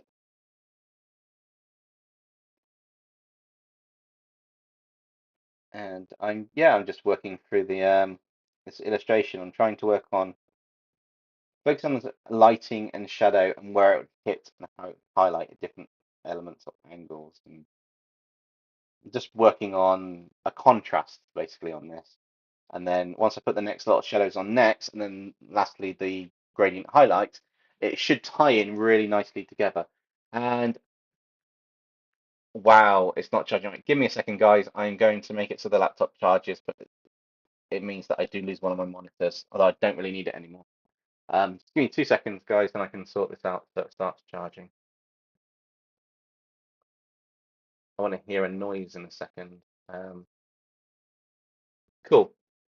That'll start charging in a minute. I have chat on here now, uh, on this screen, so I can't really see what's happening on this. But yeah, is that a Cinnamore stalker in your bathtub? I don't know. The doors are shut to the bathroom, which means I really, really can't tell, to be honest. Um, Potentially, this is devices. There could be xenomorph things all over the place. I would not put it past it in devices. Actually, is it? No, we haven't had any snow or anything yet, but I expect all the cars to be frozen over in the morning, just because that's the way it rolls. Being in the UK, we rarely get snow. We get told, "Oh, you got snow coming in," and I look at it and it's like, "Oh, we got a flurry of like 4 snowflakes. That's it. That's our snow. 4 snowflakes." And then it all disappears. Omstar Cyberstorm Dragon and all the other clones would be the perfect Nemesis. Don't know Nemesis is just Nemesis or Nemesi, I think, for the narrators. Potentially, they did kickstart the narrators going on their growth development, which was a good starting point. But it's also a case of it depends on what happens because they are a part of the story, but they're only there as long as Krampus has his magic. So if I did create a nemesis, I need ones that can come back. Unless something happens and it changes the direction of that aspect of the storyline, which there's a I could consider it. Um, it's not exactly going to work that way, unfortunately. But it's not a bad idea. For now, they are technically the nemesis or the nemesi or the nemesises. The narrators do have potential nemesis out of the ones that were done from Deception Under the Mistletoe. We've got Knuckles, the big wealthy robot. We had the one from Galahad 19, I think. Oh no, 88 Illustrates had his character that's completely like little demon character. Um, a few others as well, so we'll have to see. Fun fact: Episode 2 of the Amazing Digital Circus will be out in 2 weeks. Awesome! Wait, I don't have time to do a video for that. Do we have a date? Alan Animations, do you have an exact date for it? Can you put that in the chat if you have it? Do I have a character that has a southern accent? I don't currently. I don't even think I could do a southern accent if I wanted to. My characters have voices which I can do currently, which means that unless I got to learn, I'll have to learn more accents at some point. Which is a fun part of this. I never dreamed I'd be doing voices on my artwork, to be honest. and I never thought I'd have people liking the voices I do on artwork if I did. So it's been really fun having you guys like some of the narrators like Dino Dinosaur and stuff, but I also like the fact you told me off for using AI, which is quite cool. Uh, yeah, if someone in the chat can find out roughly when the Amazing Digital Circus Part 2 is scheduled to come out, that would be absolutely awesome. I don't know where you found that information out on Animations, but I definitely want to know more because I want to do a video around that time because that's going to go mental. I know Murder Drones is coming out at some point this year as well. Bedford. Oh, sorry. Oh my God, my laptop battery is not actually charging. Why is this not charging? It said it was charging. It's not charging. It's on 6%. If this cuts off, guys, I will reconnect to the stream after. I don't know what's taking it so long. Yeah, if it's an accent that you kind of can do because of whatever reason, it does make it significantly easier. It's like I'm in the part of the UK I'm in has a very uh raw accent. So it's got an accent kind of like my child today. But that accent is really easy for me to go, good old Emerald Bainsworth. I want to slay the dragons and the beasties. So I can easily take that and adapt it, which works really nicely. Does dry your voice out a little bit from time to time, but it's not too bad.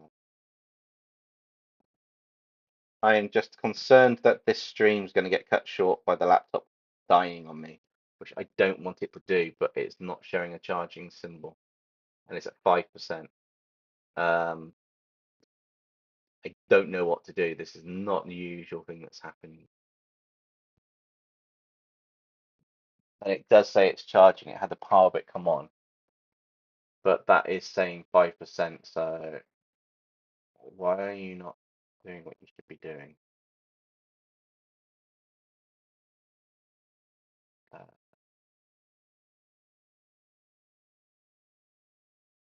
that should be fine. That's the three minimal softwares I need for it to do what you should be doing.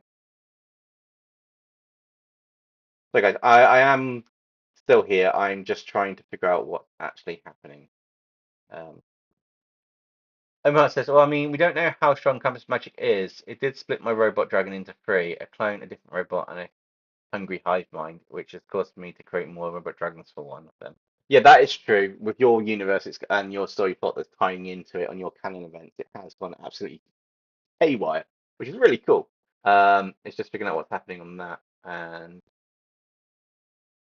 why is that not? Just give me a second, guys. I am concerned this is just going to literally quit on me, like the laptop's going to die. So if the stream does die, give me a few minutes and I will go to connect back up and figure out something to do, one way or the other. I just don't know why it's still not saying it's charging, although it hasn't dropped from 5%, so we'll leave it at that for now.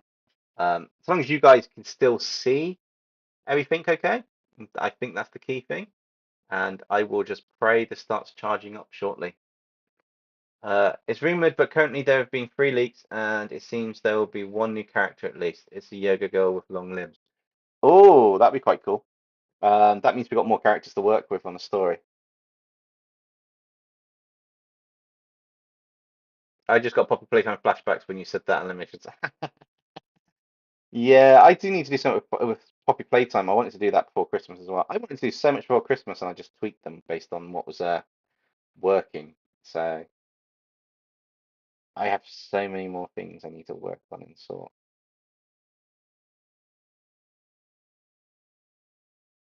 Now, hair picks up more light, but these are like the super highlighted parts more than anything else. So I may end up stripping the hair highlights out at some point to do something else on this. I don't know yet. We'll just see how it goes with the hair. I'm used to drawing hair. Literally, I'm terrible at it. Um, please don't. It says 4%.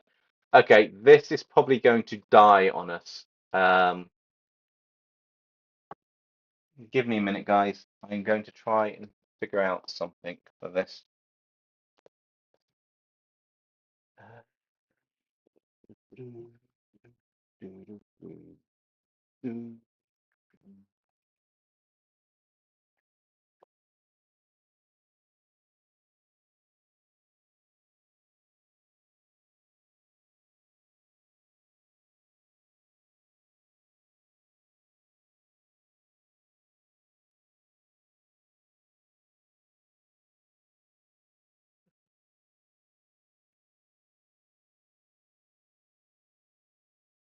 Okay, guys, am I back? Can you hear me? Can you put a one in the chat if I am actually back on here in terms of you seeing me? You won't be seeing any of the iPad stuff just yet. I need to give it a minute to charge, or a couple minutes to charge because it's on 2% battery power, which is like, yeah, fun. And gotta just wait a minute or two. So we'll sort that out. But if you guys can hear me, can you let me know? I'm assuming you can. I'm assuming it's awesome. You can. Thanks, Minecraft. Yeah, I just got to give it a minute to charge up. So we'll just nap for a minute while we're waiting. There's not a lot more I can do on that. Unfortunately, it got down to 2%. Awesome. Thanks, guys. Um, yeah, so unfortunately that has died, but chapter 3 should be coming out in the next couple of months, I think, Kingpin. Just blurry. That is probably just it focusing in terms of like the connection. It's probably the connection catching up. It says it's excellent connection for the internet, so that bit's working fine. I Wow, more than 10 hours to fully charge. Damn. But yes, I just have to wait and see what happens on this one. So while we're waiting, any other questions or anything before we do this, or should we just jump to a different view and see if I can? All right, I know. I'm going to swap things around a minute, so give me a second. The show will go on one way or the other. So, perfect. Right. I'm improvising now, so I need to first off change what I've got on my screen here and not kill everything. So, is that my backup screen? Is that it? Nope. I've lost the screen. Yeah, I've lost the screen. Okay, that's fine. Um, that is not a problem. I will just take my. So that's the other one. That's the one I want. So I'll just take that. I'll expand this up. I'm going to be in everyone's faces now. Ha ha ha ha. Just for the chaos. I do apologize for this huge chaotic element, but the idea is now I can, in theory, it's a good theory, once I get it working. What I can do, you can see the shelf behind me with all the cool stuff. A little bit of a tour. I can hopefully bring this round here, bring that down a bit. Let's just shift things back a little bit to get some spot. And I will sort these out a second. Let me move things about for you guys, and at the very least, we can get it so you can see the screen. I will move a few bits over while it's still charging, and hopefully it's going to be a little bit better for you guys to see that as I'm drawing. Oop, I don't want that on the iPad. I'll break the iPad. And hopefully, how's that? Can you guys see the screen okay? Is it like not too bad? Can you see this bit fine? If you can, then that'll be brilliant and perfect. Let me know. Um, it's the best improvisation I've got. It should increase the quality a little bit. but also it is a slow charge for the laptop. So we'll see what we've got. Yeah, what happened now, animations, is my power on the laptop wasn't charging and it just crashed on me. So I'm just going to continue with what we're working on. But you guys should be able to see it reasonably fine. I should actually be able to pull that around that way a bit more for you for what's actually happening. And hopefully it's going to zoom in a bit more.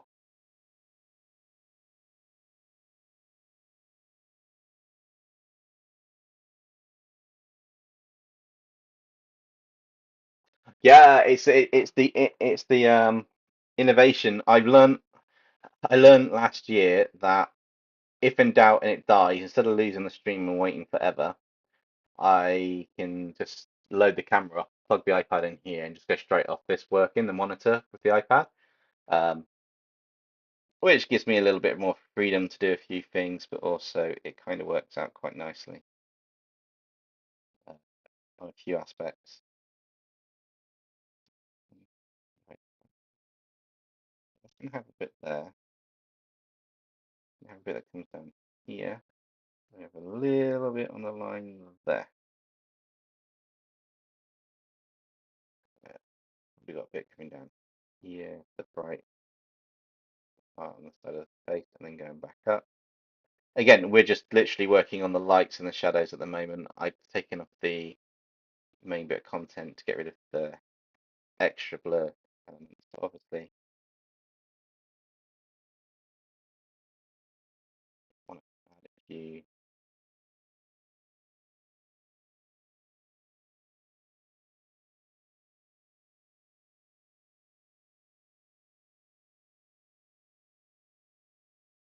bits in because the eyes will get slightly reflective. Um, Dempsey, you could do a zombie apocalypse using Garten of Banner, nuclear apocalypse using Digimon, supernatural apocalypse using Ben 10. Maybe have a narrator for apocalypse worlds. Potentially. I do need to be careful on how many narrators I'm making currently, um, just because I don't have the vocal range for them all. And it has been commented before that some of my narrators, especially like Dino Dinoclaw and Demonica Darkstorm, do sound very similar to each other, which is why I did the avatars. Uh, because I don't have this huge vocal range, it can be a bit tricky at times to actually do what I want to do with them, if that makes sense. Uh, they get blended in, and people get confused who's doing what if I don't have some form of identification of them. Uh, yeah, I think at some point I might end up with one of the narrators hijacking the live streams again. That'd be quite cool. Uh, how many likes have we got? If you guys haven't done it, be sure to like the video so we've got so YouTube helps push this out there a bit more. They do help massively, guys. So if you can, like the video. I also want suggestions for other things we could do on the live streams. So if you guys have got any suggestions of what you want to see drawn, other than a few things that I might pick myself, then that'd be awesome. So if you guys have got anything like yeah, they're two of my characters. Yeah, it's difficult. I don't think it was just you, Ben. I think a few people said that before to me. So what I want to do is I'm very at the moment, if I am working on some more narrators to potentially add, there are one or two that I want to add into a universe. There's one that I need to add at some point before things get too far down the line with the narrators. There is one more, at least one more addition in the future to the story with the narrators and Loki. Yeah, yeah. One of the narrators will probably, there might be a narrator hijacking the live stream at some point again. Kind of like Nexum did last year. I don't know if it'll be him. It could be one of the others. It'll depend what's being done on the live stream to what narrator might hijack. But I am currently considering setting up something similar to that, which would be quite fun. And then that means that the narrator will be the one talking the whole stream.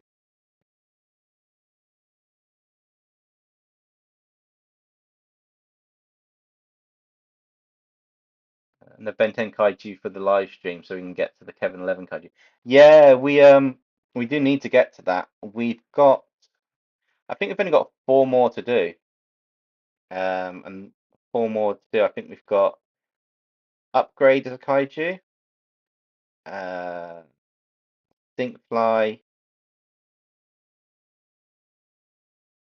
Wildvine. I think that was one. No, sorry, Grey Matter. Um, was Wildvine one of the original 10? We've got about four more to do, I think, on that. Um, hey, Koi, do you like my improvised version again? Because running out of power. Always fun when the laptop's on charge and not charging because the monitor's taking all of it. Just not Velocity. She is way too hyper and annoying. Ah, but that's what she's meant to be like, Ben. You see, I'm not gonna lie. She is meant to be hyper and annoying and a teenager and just eccentric, like you get in animes and stuff. Um, she has deliberately been designed that way. I make no apologies for it. Uh, Mainly because it is the only real way to break up the narrator's dynamic a little bit and to, because of her personality, some will make sense later on, um, which is quite cool. But yeah, Future's more of a vibe.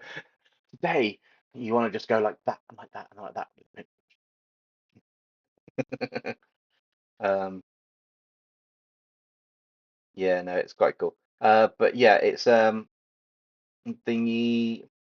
Velocity's personality is crucial for something coming up in the storyline. I think she was developed for this bit coming up, but at the same time, she or the bit coming up could have been done without her.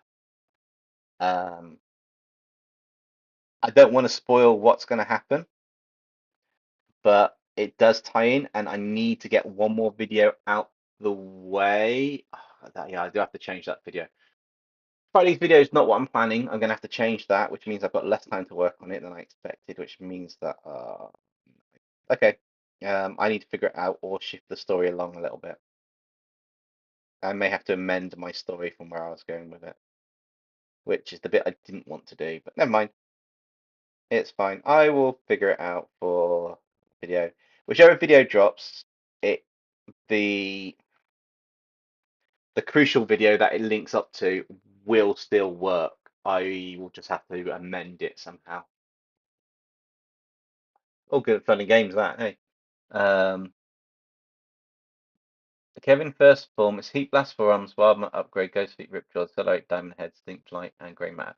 Okay, we need Stinkfly, Upgrade, Wild Mutt, and Grey Matter as Kaiju, I believe.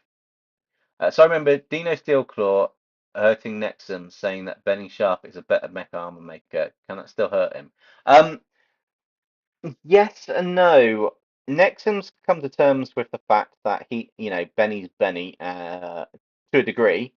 It doesn't quite have the same effect, but then again, it depends on who says it. I'm pretty sure if the moniker turned around and said that, Benny's better than Nexum, Nexum's going to have a lot of trauma.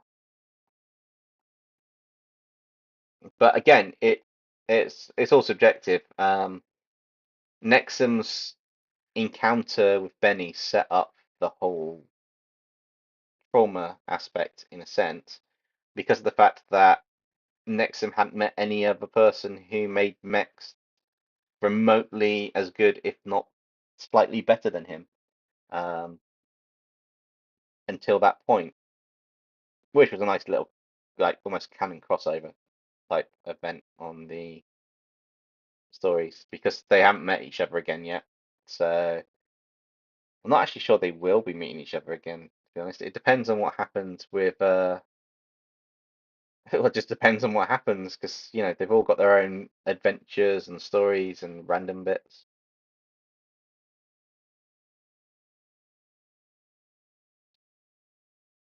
I am tempted to make a character as crazy as Benny though.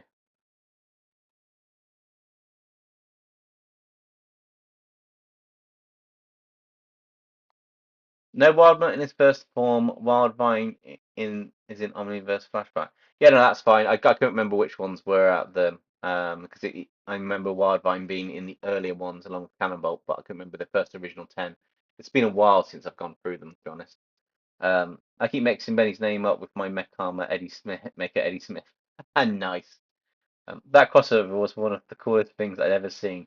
The two of you wrote the episode together. What you mean, Shark versus Nexum Kingpin? Um, well, not exactly.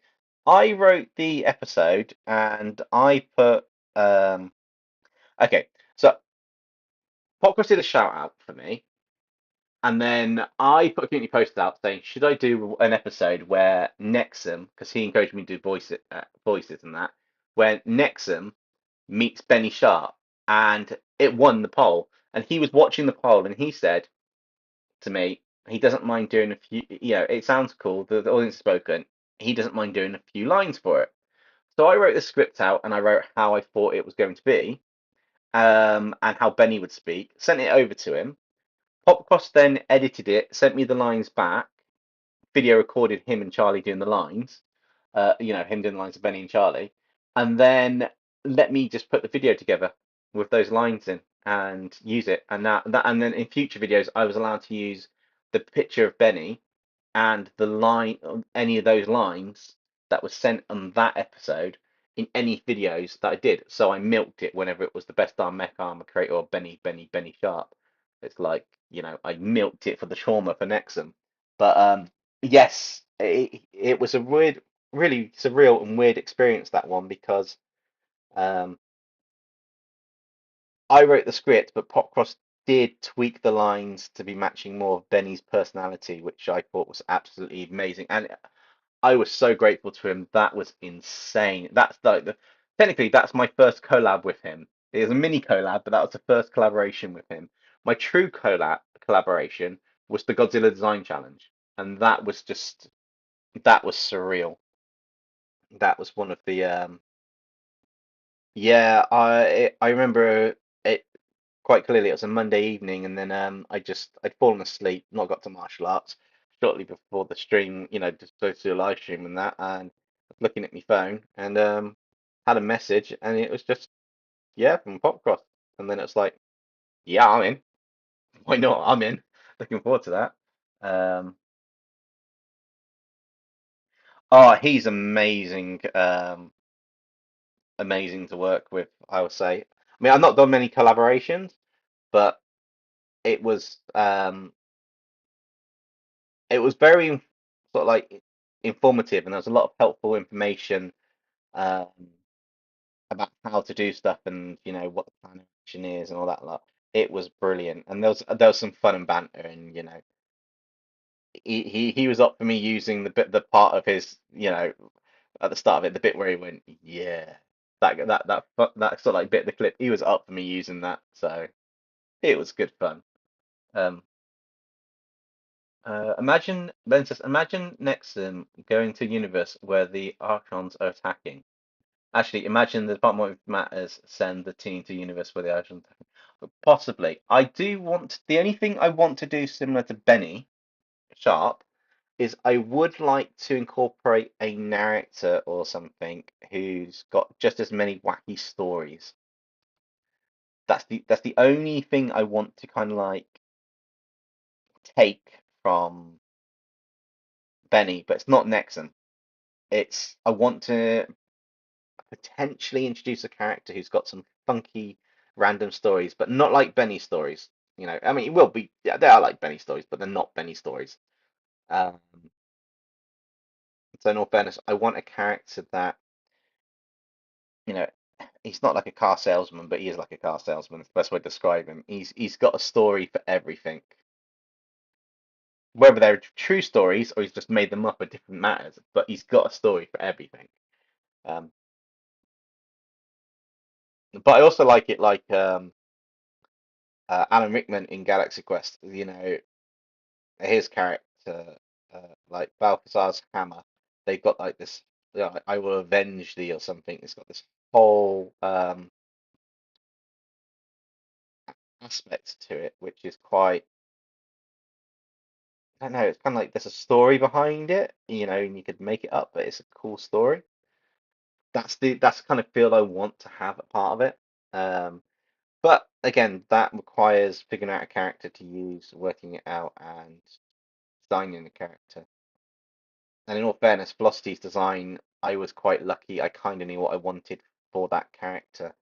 There's a couple other characters I want to introduce, which I don't currently know the um, design that I want for them. I know what they're going to be put into, like the genres and what they would narrate. And the next narrator's going to be narrating something that hasn't actually been done much on the channel. That's the only spoiler on them. Um, but yeah, it's going to be interesting. I think I also only wanted to add another female narrator with this one, Velocity. Demonica, it's just been Demonica's the only female character, and even though I'm not very good at female voices, the energy in Velocity's voice in that I think actually helps to um, portray the character really well. Okay, so this is going to have some like, fit. Yeah, that definitely needs some. Just trying to figure where these light bits go, and then once I add the next few bits, it should hopefully start tying in together.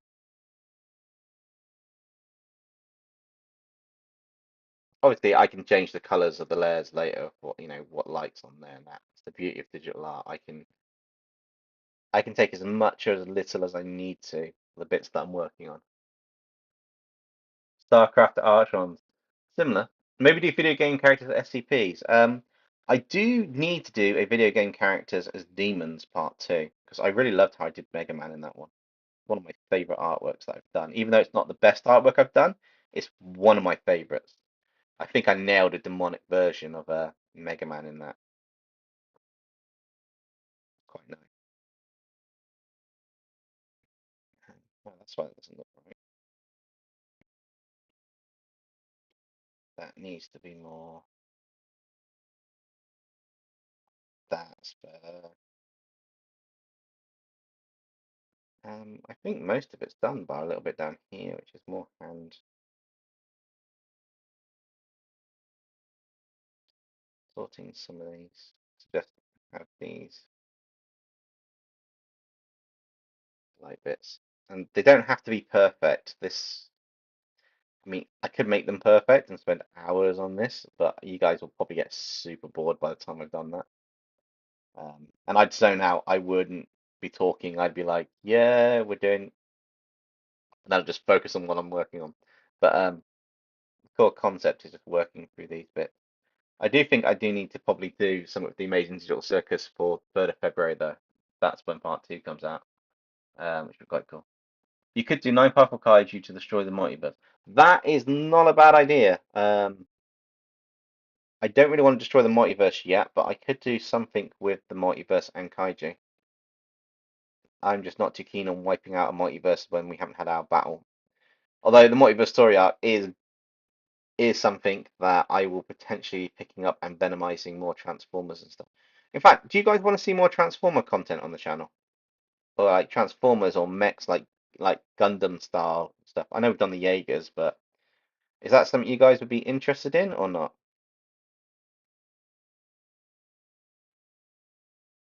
Just curious, the view of you guys, the six viewers we've got currently. Yes, I know how many viewers we got. I'm I'm getting really good at figuring things out. Right. So this need to have some fun. So what's the best way to let's start off with this bit's gonna be more in the shade here. So I want to do that. Bring that round to here.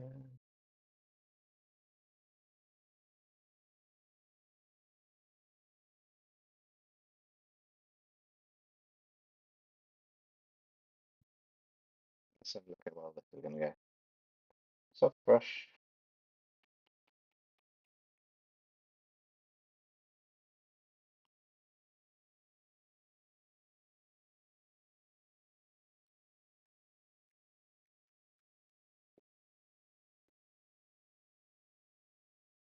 Yeah, I think this will work.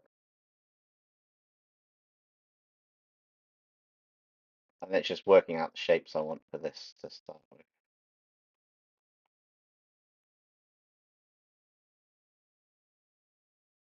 As you can see, it actually really helps to get the contrast on the values for what's lighter, what's darker, and what you can do. Um, yeah, I used to do the Multiverse story arc had Transformers getting Venomized, and I do need to do the new Soundwave Venomized. I've like drawn him twice Venomized, kind of like a recurring theme on the channel. Um, and I do need to continue the Multiverse story arc where if you haven't for Caden Kings, I don't think they've seen it. I originally started a series on the channel, and I got to about 23 episodes, and I've taken Transformers, DC, Marvel, so we've got like Harley Quinn's Venomized, Killer Frost is Venomized, we've got Captain Marvel's Venomized, the Fantastic Four, Doctor Strange, there's two Venomized versions, we've got the Autobots and Decepticons Venomized, we've got Teenage Mutant Ninja Turtles are Venomized in that story arc, and they're basically having a massive battle in Vista Verde in a lake that's been created. We've even got the Subnautica creatures that are Venomized dragged into it. So it's quite an epic battle that I really would like to finish off at some point. It's been a long time since I've done anything on that substantially.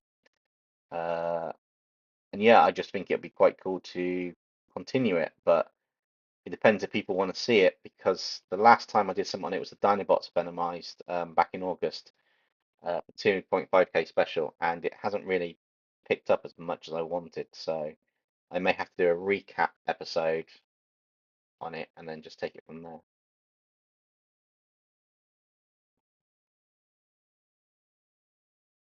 Which should work quite cool, to be honest. But yeah, if you guys want to see it, then I'm happy to do it.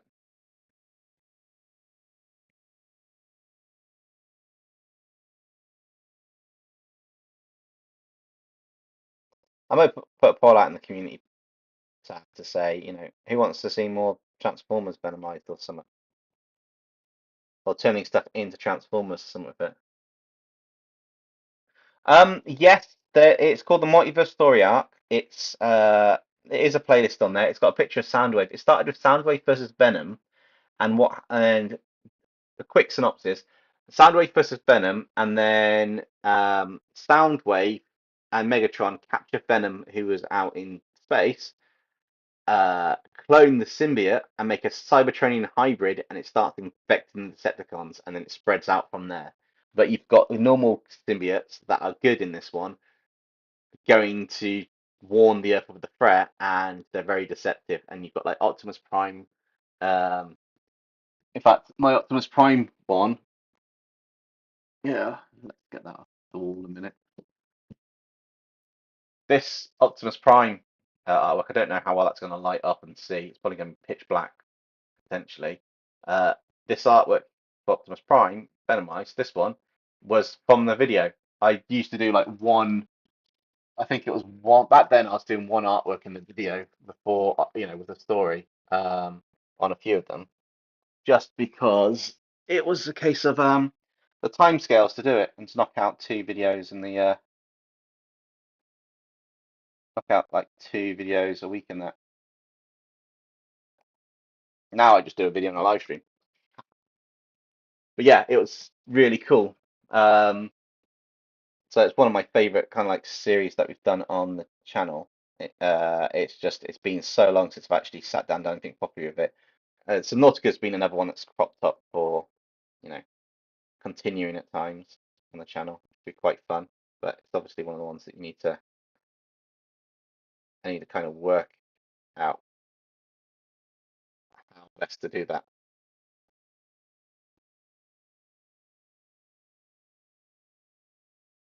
Oh, Ben, I have thought about Slug Terror. Um, Potentially, that's one of the ones on the things for when I was like younger, to do as a something or other on the channel. Um, I just don't know what I want to do. Actually, they'd make quite cool kaijus. That's probably a bit too easy.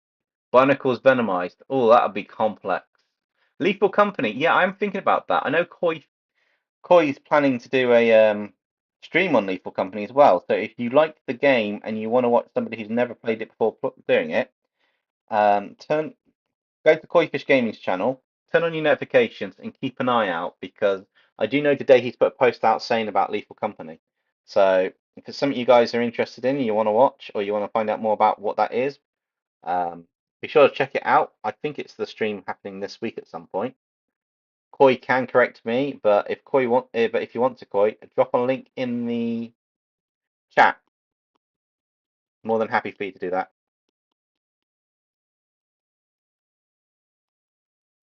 I know you're listening, Koi. You're there somewhere. You're hiding somewhere, but I know you're there.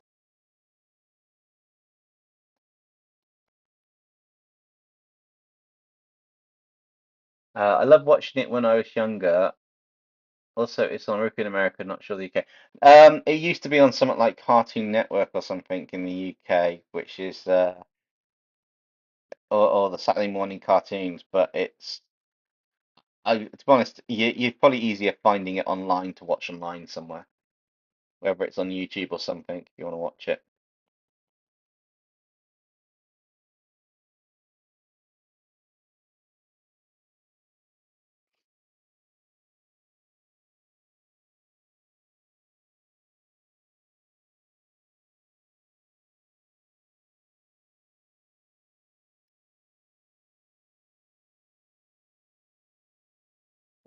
it's starting to look quite cool. I also tried to make sure certain aspects, when they are rendered darker, for example, certain elements are going to have potentially, even though this is the color, it's going to be like a bit more of a gradient in there. Basically, because it is clothing, it's not like the feathers, even though the feathers will have a bit more texture to them eventually. The clothing one's going to have a bit of an interesting feel to it at some parts. I'll obviously tweak the opacity as well on the multiply layer if I need to at some point.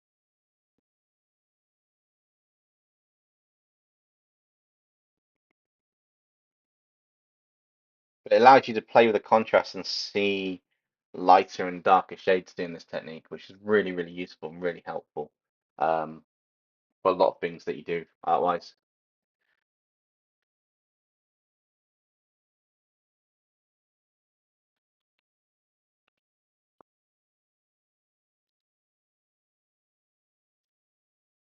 So Tegan's put, next I'm going, hey, what happened in here? And Velocity goes, she started it. Whoever, probably Tegan's like, huh? And Nexum's like, I'm going back to bed. See ya. I quite like those little interactions that you do, Tegan. They're quite cool.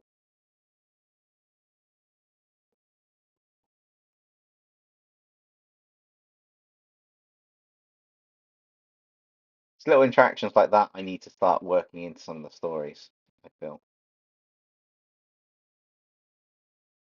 That a little bit of extra, like,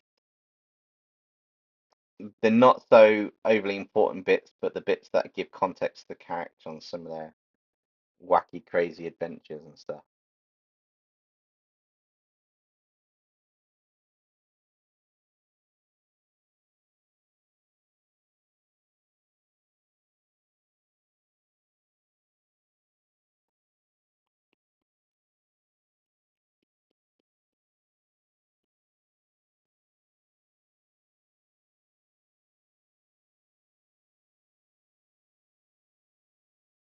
You like it where I've left the white bits and something like that. This bit needs a bit more of a,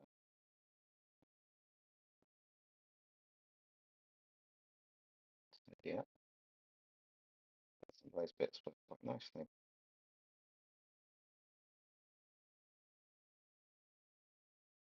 Weird. I'm not exactly doing anything special with the hair. I'm just taking the main top shape, some of this bottom shape, and then trying to follow the flow.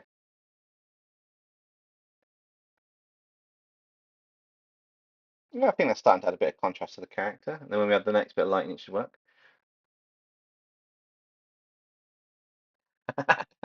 I mean, yeah, Velociraptor's got the whole hi, kind of like attitude, kind of like a teenager that's hyper eccentric but doesn't want to do any, you know, not really there to help people, but annoying but doesn't think she's annoying. That kind of personality is Velociraptors.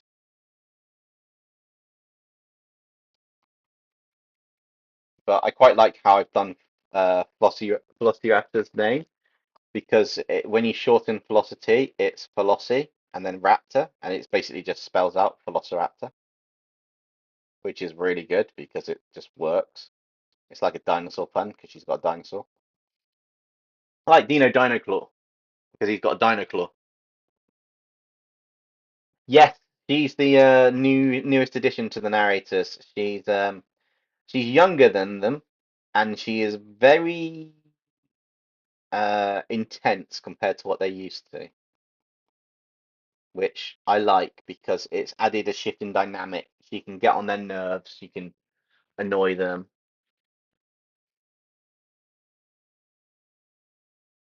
When the group does an intervention, yeah, the problem is she's based on t kids nowadays. So, in all fairness, do you think a kid nowadays would learn from an intervention or not? From a teenager nowadays, if you've met some of them, you will know the answer to that.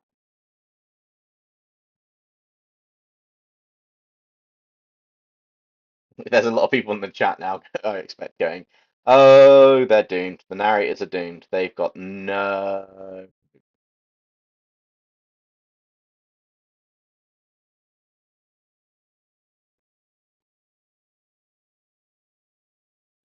Probably not. Yeah, I mean, there is a chance, but if they do an intervention, I've got a sneaky suspicion that, if anything, the narrators will probably have a change of perspective more than philosophy, just because. Yeah,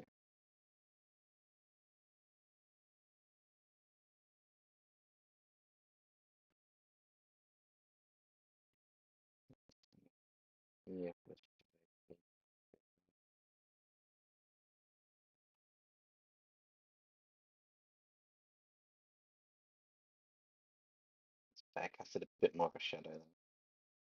That in a bit is obviously going to be shadow, and then down here.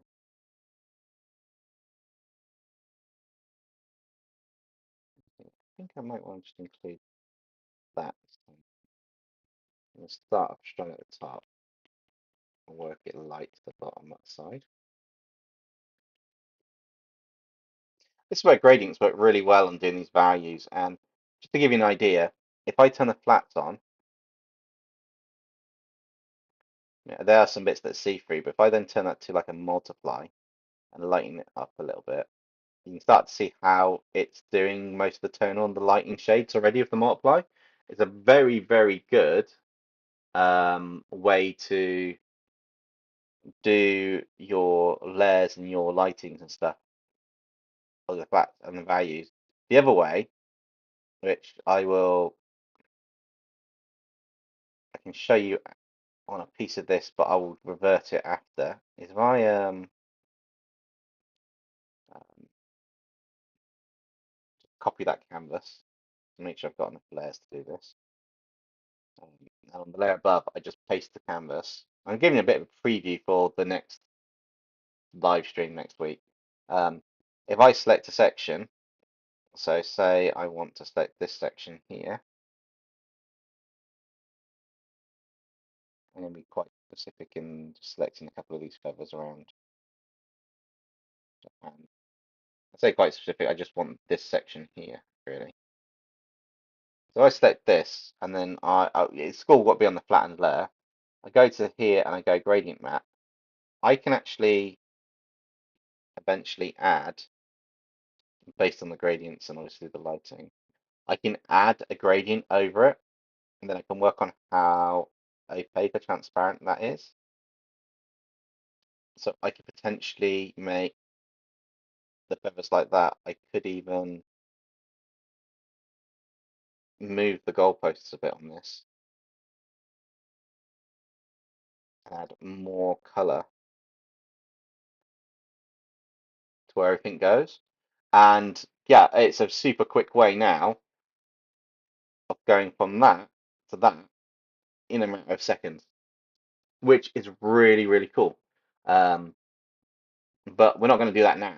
It's just that I wanted to give you guys an example of it. Uh, What have we got? That devil flush right there. I know it's not looking at me, but it feels like it is when I'm typing my phone. Oh, he is. He's like, yeah. The whole arsenal of stuff across there are staring at you. Um, yeah, Ben. I think it's either that or just slightly less. He's not looking. Honest. He's good. He's not looking. It's fine. Not a problem. No, it's not a problem. I mean, I could swap it. I could put Riolo in front. Is that any better? You tell me. What time is it? We've been streaming for 2 hours and a bit. Not too bad, actually.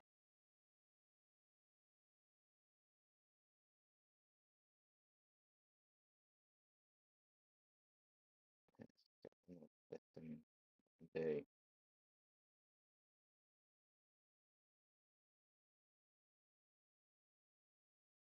a larger section.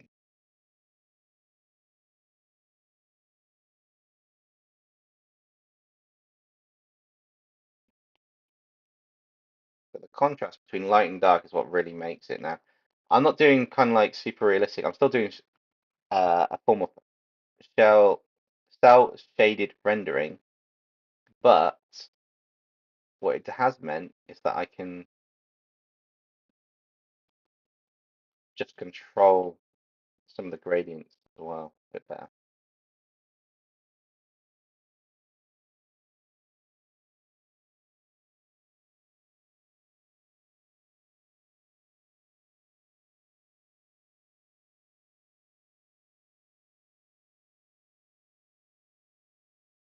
Which is quite fun, quite cool to do. So it doesn't have to be 100% perfect on all of it. Just the way that the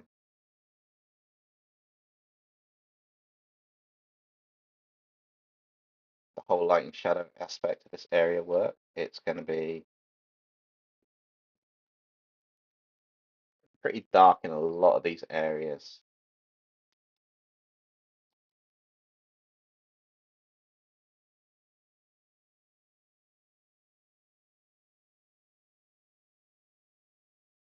Which also adds to the feel of the light coming from one direction down, which is quite cool. You like him really better? Oh, I don't have a blindfold for the Deadpool plush, so I'm afraid like I can't do that. Oh, I think the cars are frozen over outside. Yep, cars have started to freeze over. That's how cold it is. The way the art looks like so far makes me think of a statue, which makes me think of weeping angels, which I'm terrified of. It kind of is the concept of a statue. The trick with this is that, I mean, I could change the base color, and that would change everything dramatically. If you really want, Omen Heart, I can change the base color of the grey that we're using to be a different color. That's not an issue at all.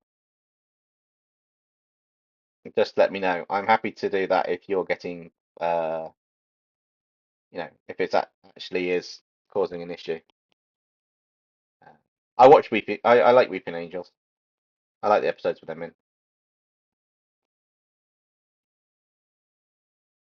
The one with the crashed spaceship in the mausoleum where they didn't notice it was two heads though. That's the best episode.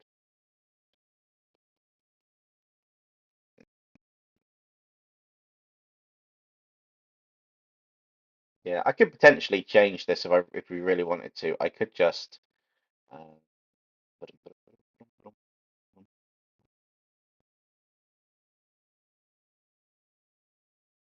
we could just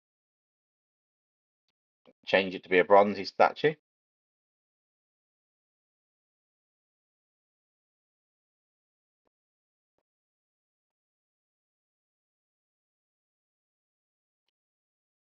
Um, Make it Yaka.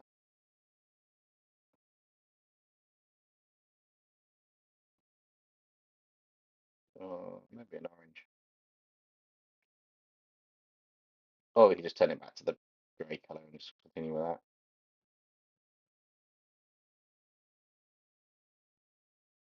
Um, Tegan, weeping angels are creatures in Doctor Who that, when you see them, they quantum lock and turn into stone statues, and they often have wings and really creepy faces, so they don't move. But as soon as you blink or you turn away, they get closer to you. Now, the key thing about a weeping angel is if it touches you, it takes your energy, and it doesn't actually kill you, but you disappear. What's happened is it sends you to a random point in time, or past or future, um, usually the past, where you end up being living your to an old age, but it feeds on the energy of where you were displaced in time. I think that's a pretty appropriate description. I'm not sure if anybody wants to correct anything if I got it wrong, but I do think that's the best description of a weeping angel we're probably going to get.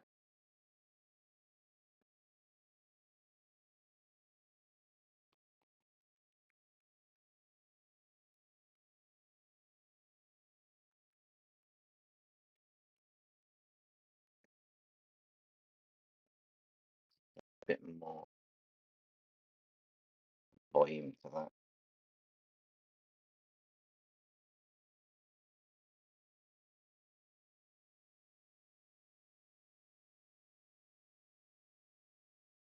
Yeah, that's what they are. They tend to displace you, which is quite cool.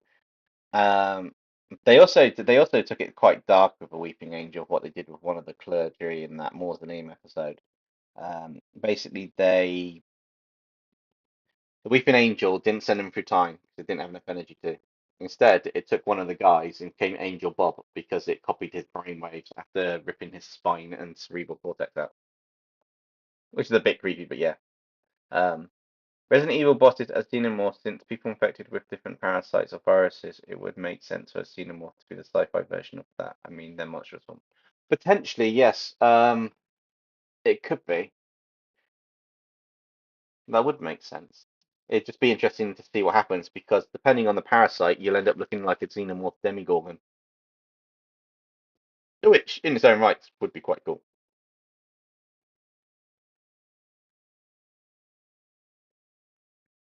Right, so I want the vast majority of this.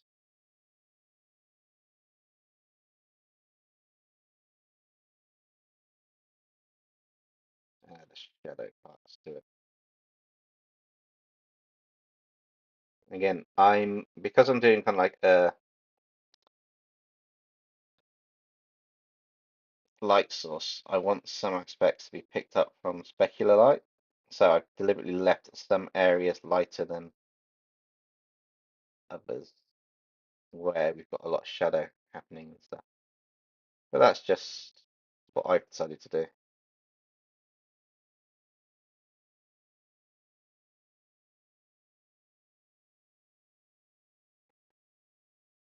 Hopefully, colour this right.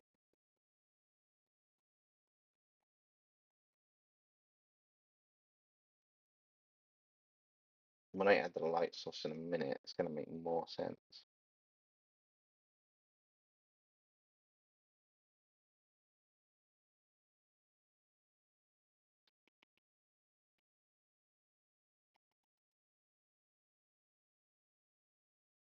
So the last light source, well, I got an overlay layer to add, but the last part of the light source is here. And if I start adding this where it's supposed to go,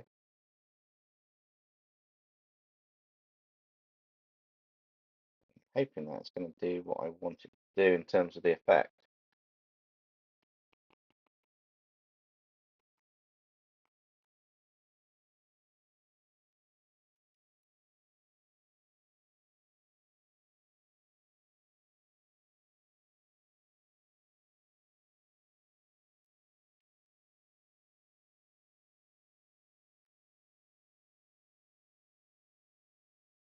Which is really start to bring this to life with the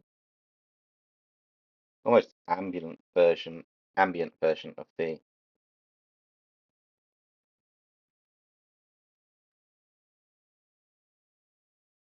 light source in comparison to what we had before.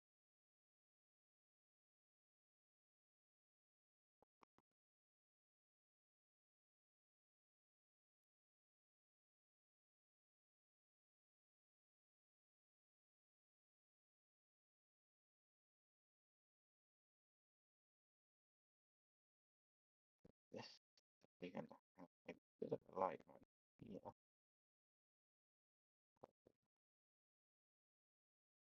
That comes, okay, that's going to have a few bits of light here anyway, so that makes no difference to these bits. Thinking where the specular light will come from.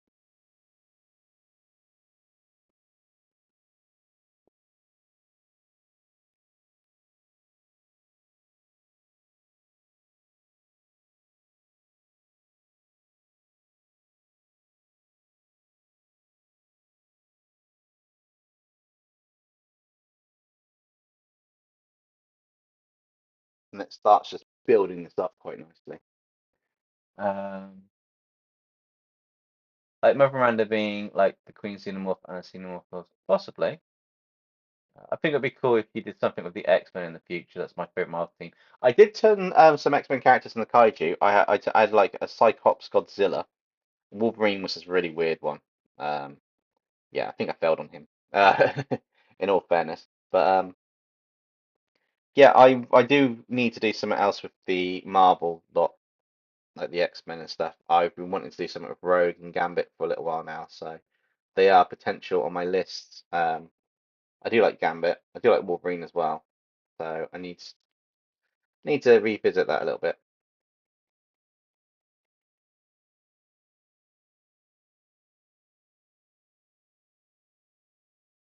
But yeah, if you've got any suggestions, I maybe X-Men as dragons, maybe that could be quite interesting. I mean, I did Venomize the X-Men Wolverine at one point.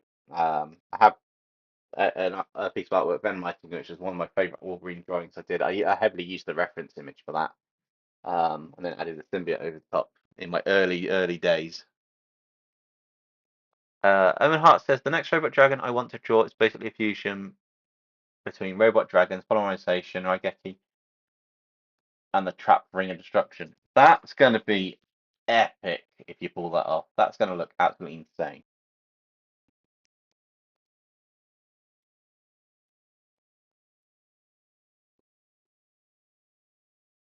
Alright, here,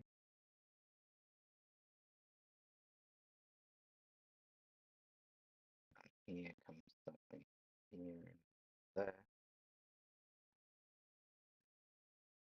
What happens here?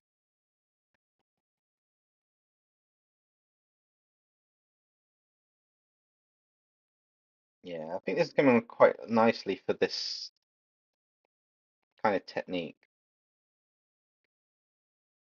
I mean, I haven't exactly done it in the order I might have done it normally, but it's starting to come together quite nicely.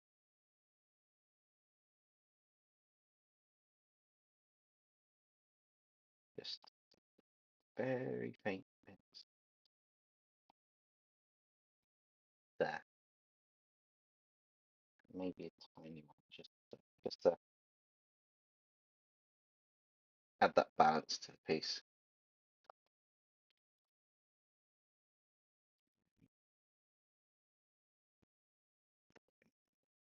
Yeah.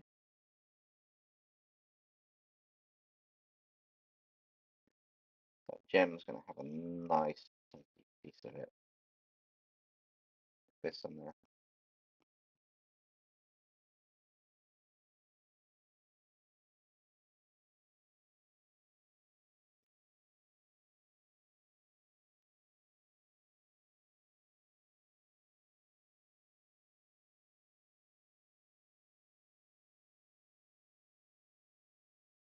I haven't finished up most of this because there are some textured bits that need to be added a little bit later on. But textures are a completely different layer, like finishing touches afterwards, like polishing some bits up.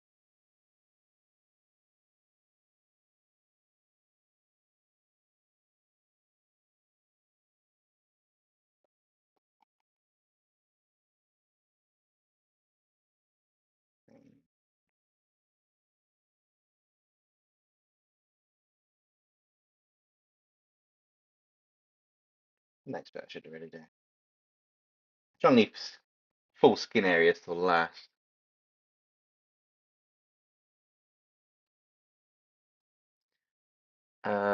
If you do Jafar as a sci-fi character in Disney sci-fi, make Jafar a mad scientist, and or maybe X-Men SCP. Cool. That'd be quite interesting. Hoping Podcast might do a Godzilla Grand Prix in the future because I just suggested he might do. He's done the Pokemon kind of Grand Prix one. Oh, I just realised this needs to be darker around here.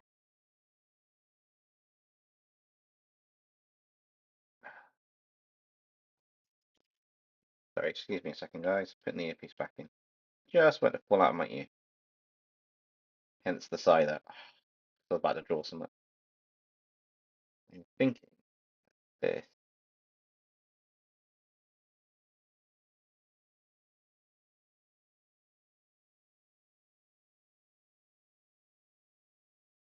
needs to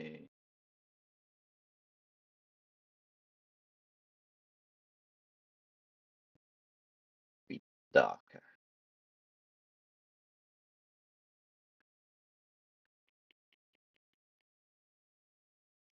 So we are working on contrast here, and this is the part like the arm that's going to be darker.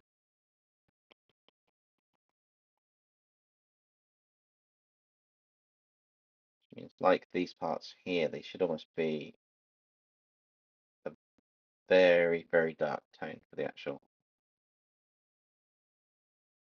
arm bit. The hands technically too, but I want to add a bit more light to them.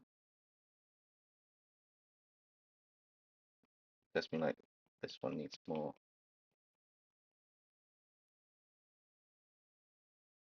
darkness to it, and then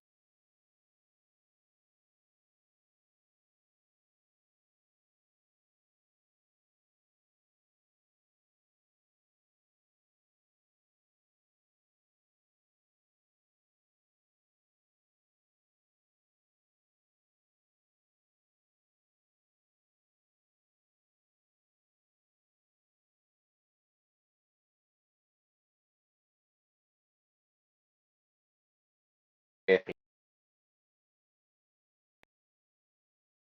open, but hopefully the earpiece is going to be working. It should have been charging, but it sounds like it didn't charge, which is really frustrating. But we'll see if what we have works with what we got. So guys, can you hear me okay? Yes, no, maybe? Don't know. Let me know in the chat.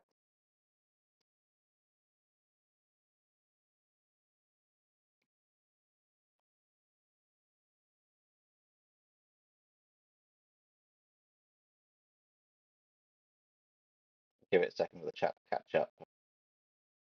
Just so I know that's all kind of working as it should do, as expected.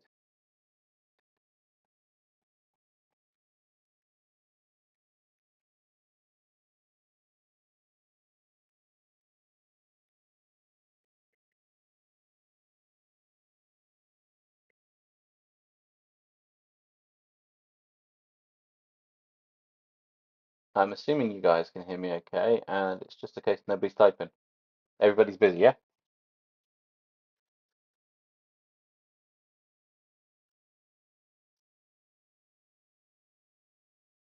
Let me know in the chat. It's going to be useful to know. Imagine Elsa for a sci-fi version being born with Arctic iguana species DNA. That'd be quite interesting. Technically speaking, she probably is related to Arctic iguana somewhere. I know she's like frozen spirit in it, but you know, definitely a much more interesting storyline.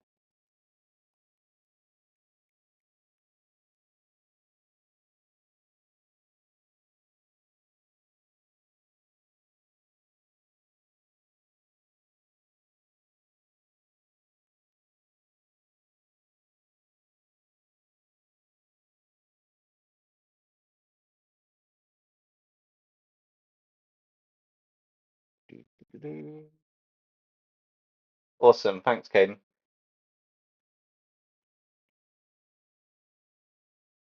Yeah, so the key thing, I guess, with this lighting is obviously the gradients are helping portray it a bit more. Some bits, obviously, there will be some specular lighting of areas, a little bit, but not an overly huge amount.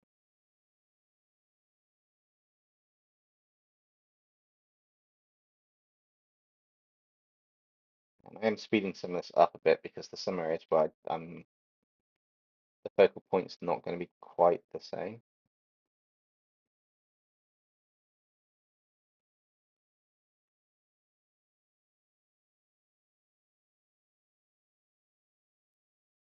This is the hard part to do. Face.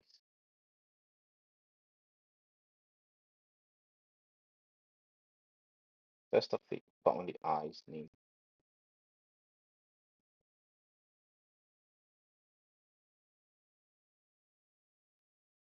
lighting up. Then we want to make sure we've got this side of the face pretty much lit up because the way the light's hitting it.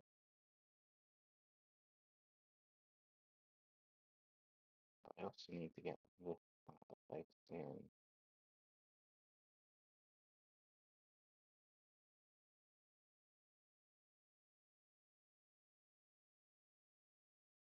That's going to be right.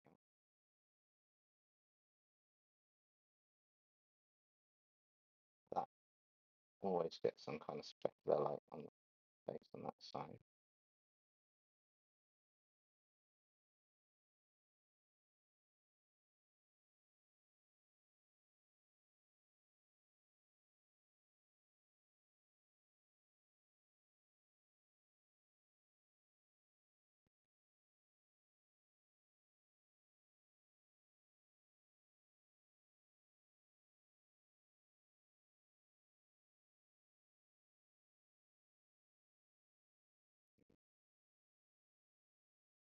Just going to get a little bit of light here.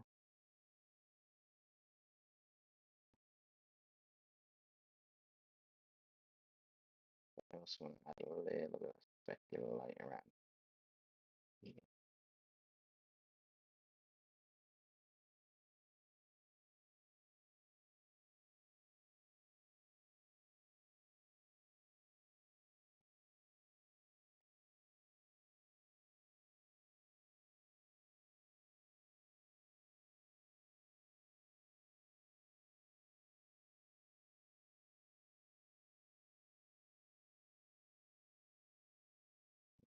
Hopefully this will make sense for what's being drawn, what's being lit up a little bit on this.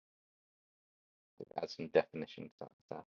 Okay, so I think we've got the bit sorted for the kind of like the lighter and darker bits. Good contrast.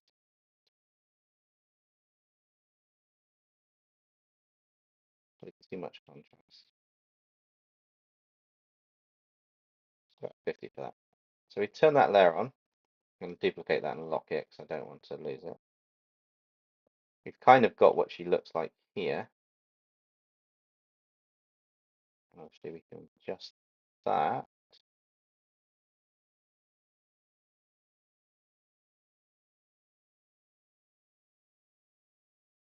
Well, that's funky. And that's color over the top, which is not too great. So maybe if we drop that normal. and then just drop that all the way down above that there.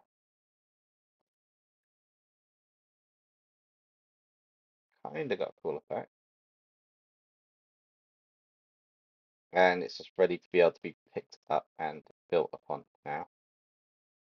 So we can start adding polishing touches, I think, in the next stream. But we started to build that up, and that's fine. And that one, I think we'll make that a bit darker to make a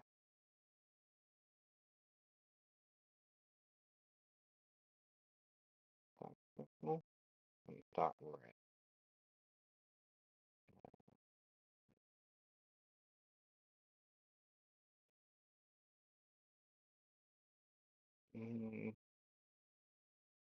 Yeah, that'll do for now. We haven't actually finished everything on this, or with like the light and the dark and the gradient stuff. We can add gradients to it.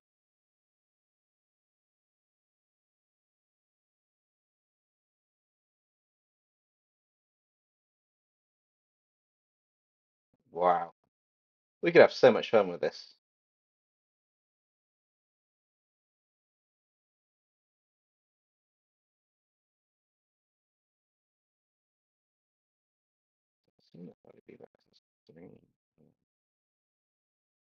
Color dodge and then just gradually go up.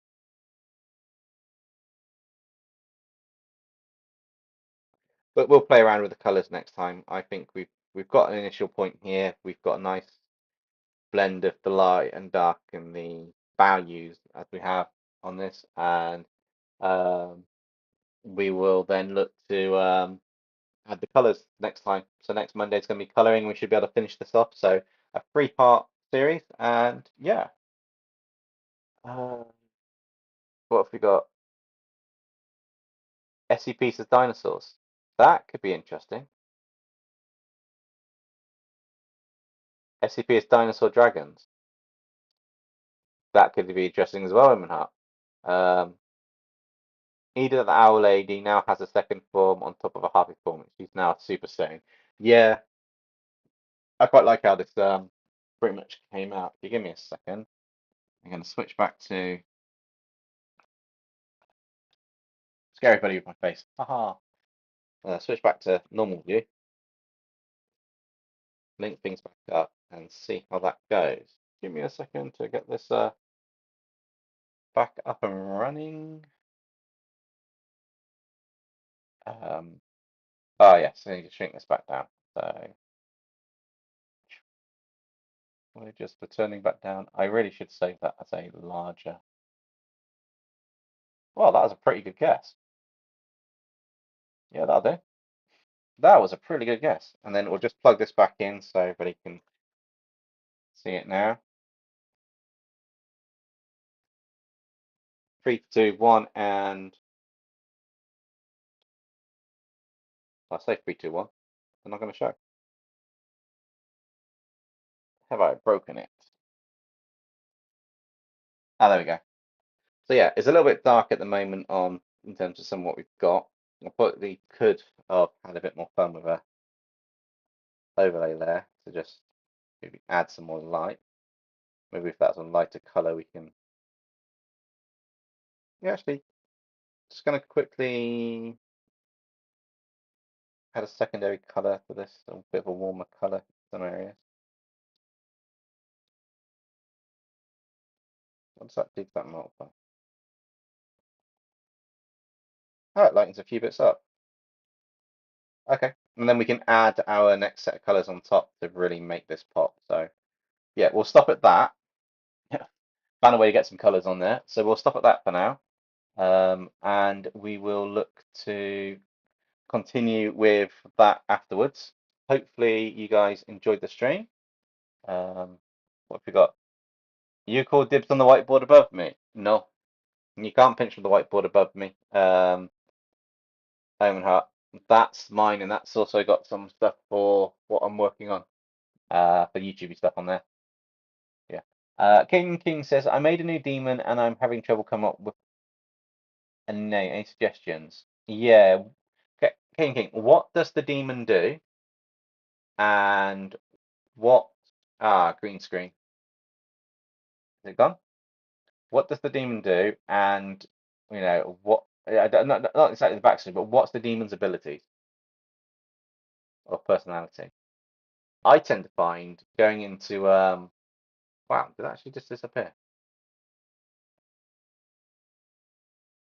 Um, you could have him have demonic mind control. He can possess or control the bodies of any demons if he's the prince of demons.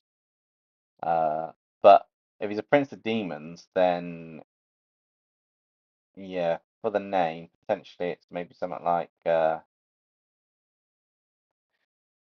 sorry, I've just noticed that the wait, that's there. So is it back? Is it just disappearing at random? Right. Um, I would say go onto a fantasy name generator, click through, find a first name part that you like, or something you like from it for the first name, and find another name and use that as the second name. I tend to do that with one of my ones that I'm trying to think of. Although Omenheart, that's not a bad name. Uh, yes, the green screens can come at the end of it. It's a bit late, but I like how this looks, and it's ready for us to add more lighting and stuff on the top of this quite steady base that we've got. I may put some gradient maps on there instead of these flats to see what happens, but we'll see what happens there. I'm going to unplug the iPad because green screens are going to be annoying for everybody. It has come back with a vengeance. Uh, but yes, on that note, I guess it's a case of thank you all for watching. Friday's video is whatever Friday's video is going to be. I'll need to figure that out at some point, and I will catch you all next time.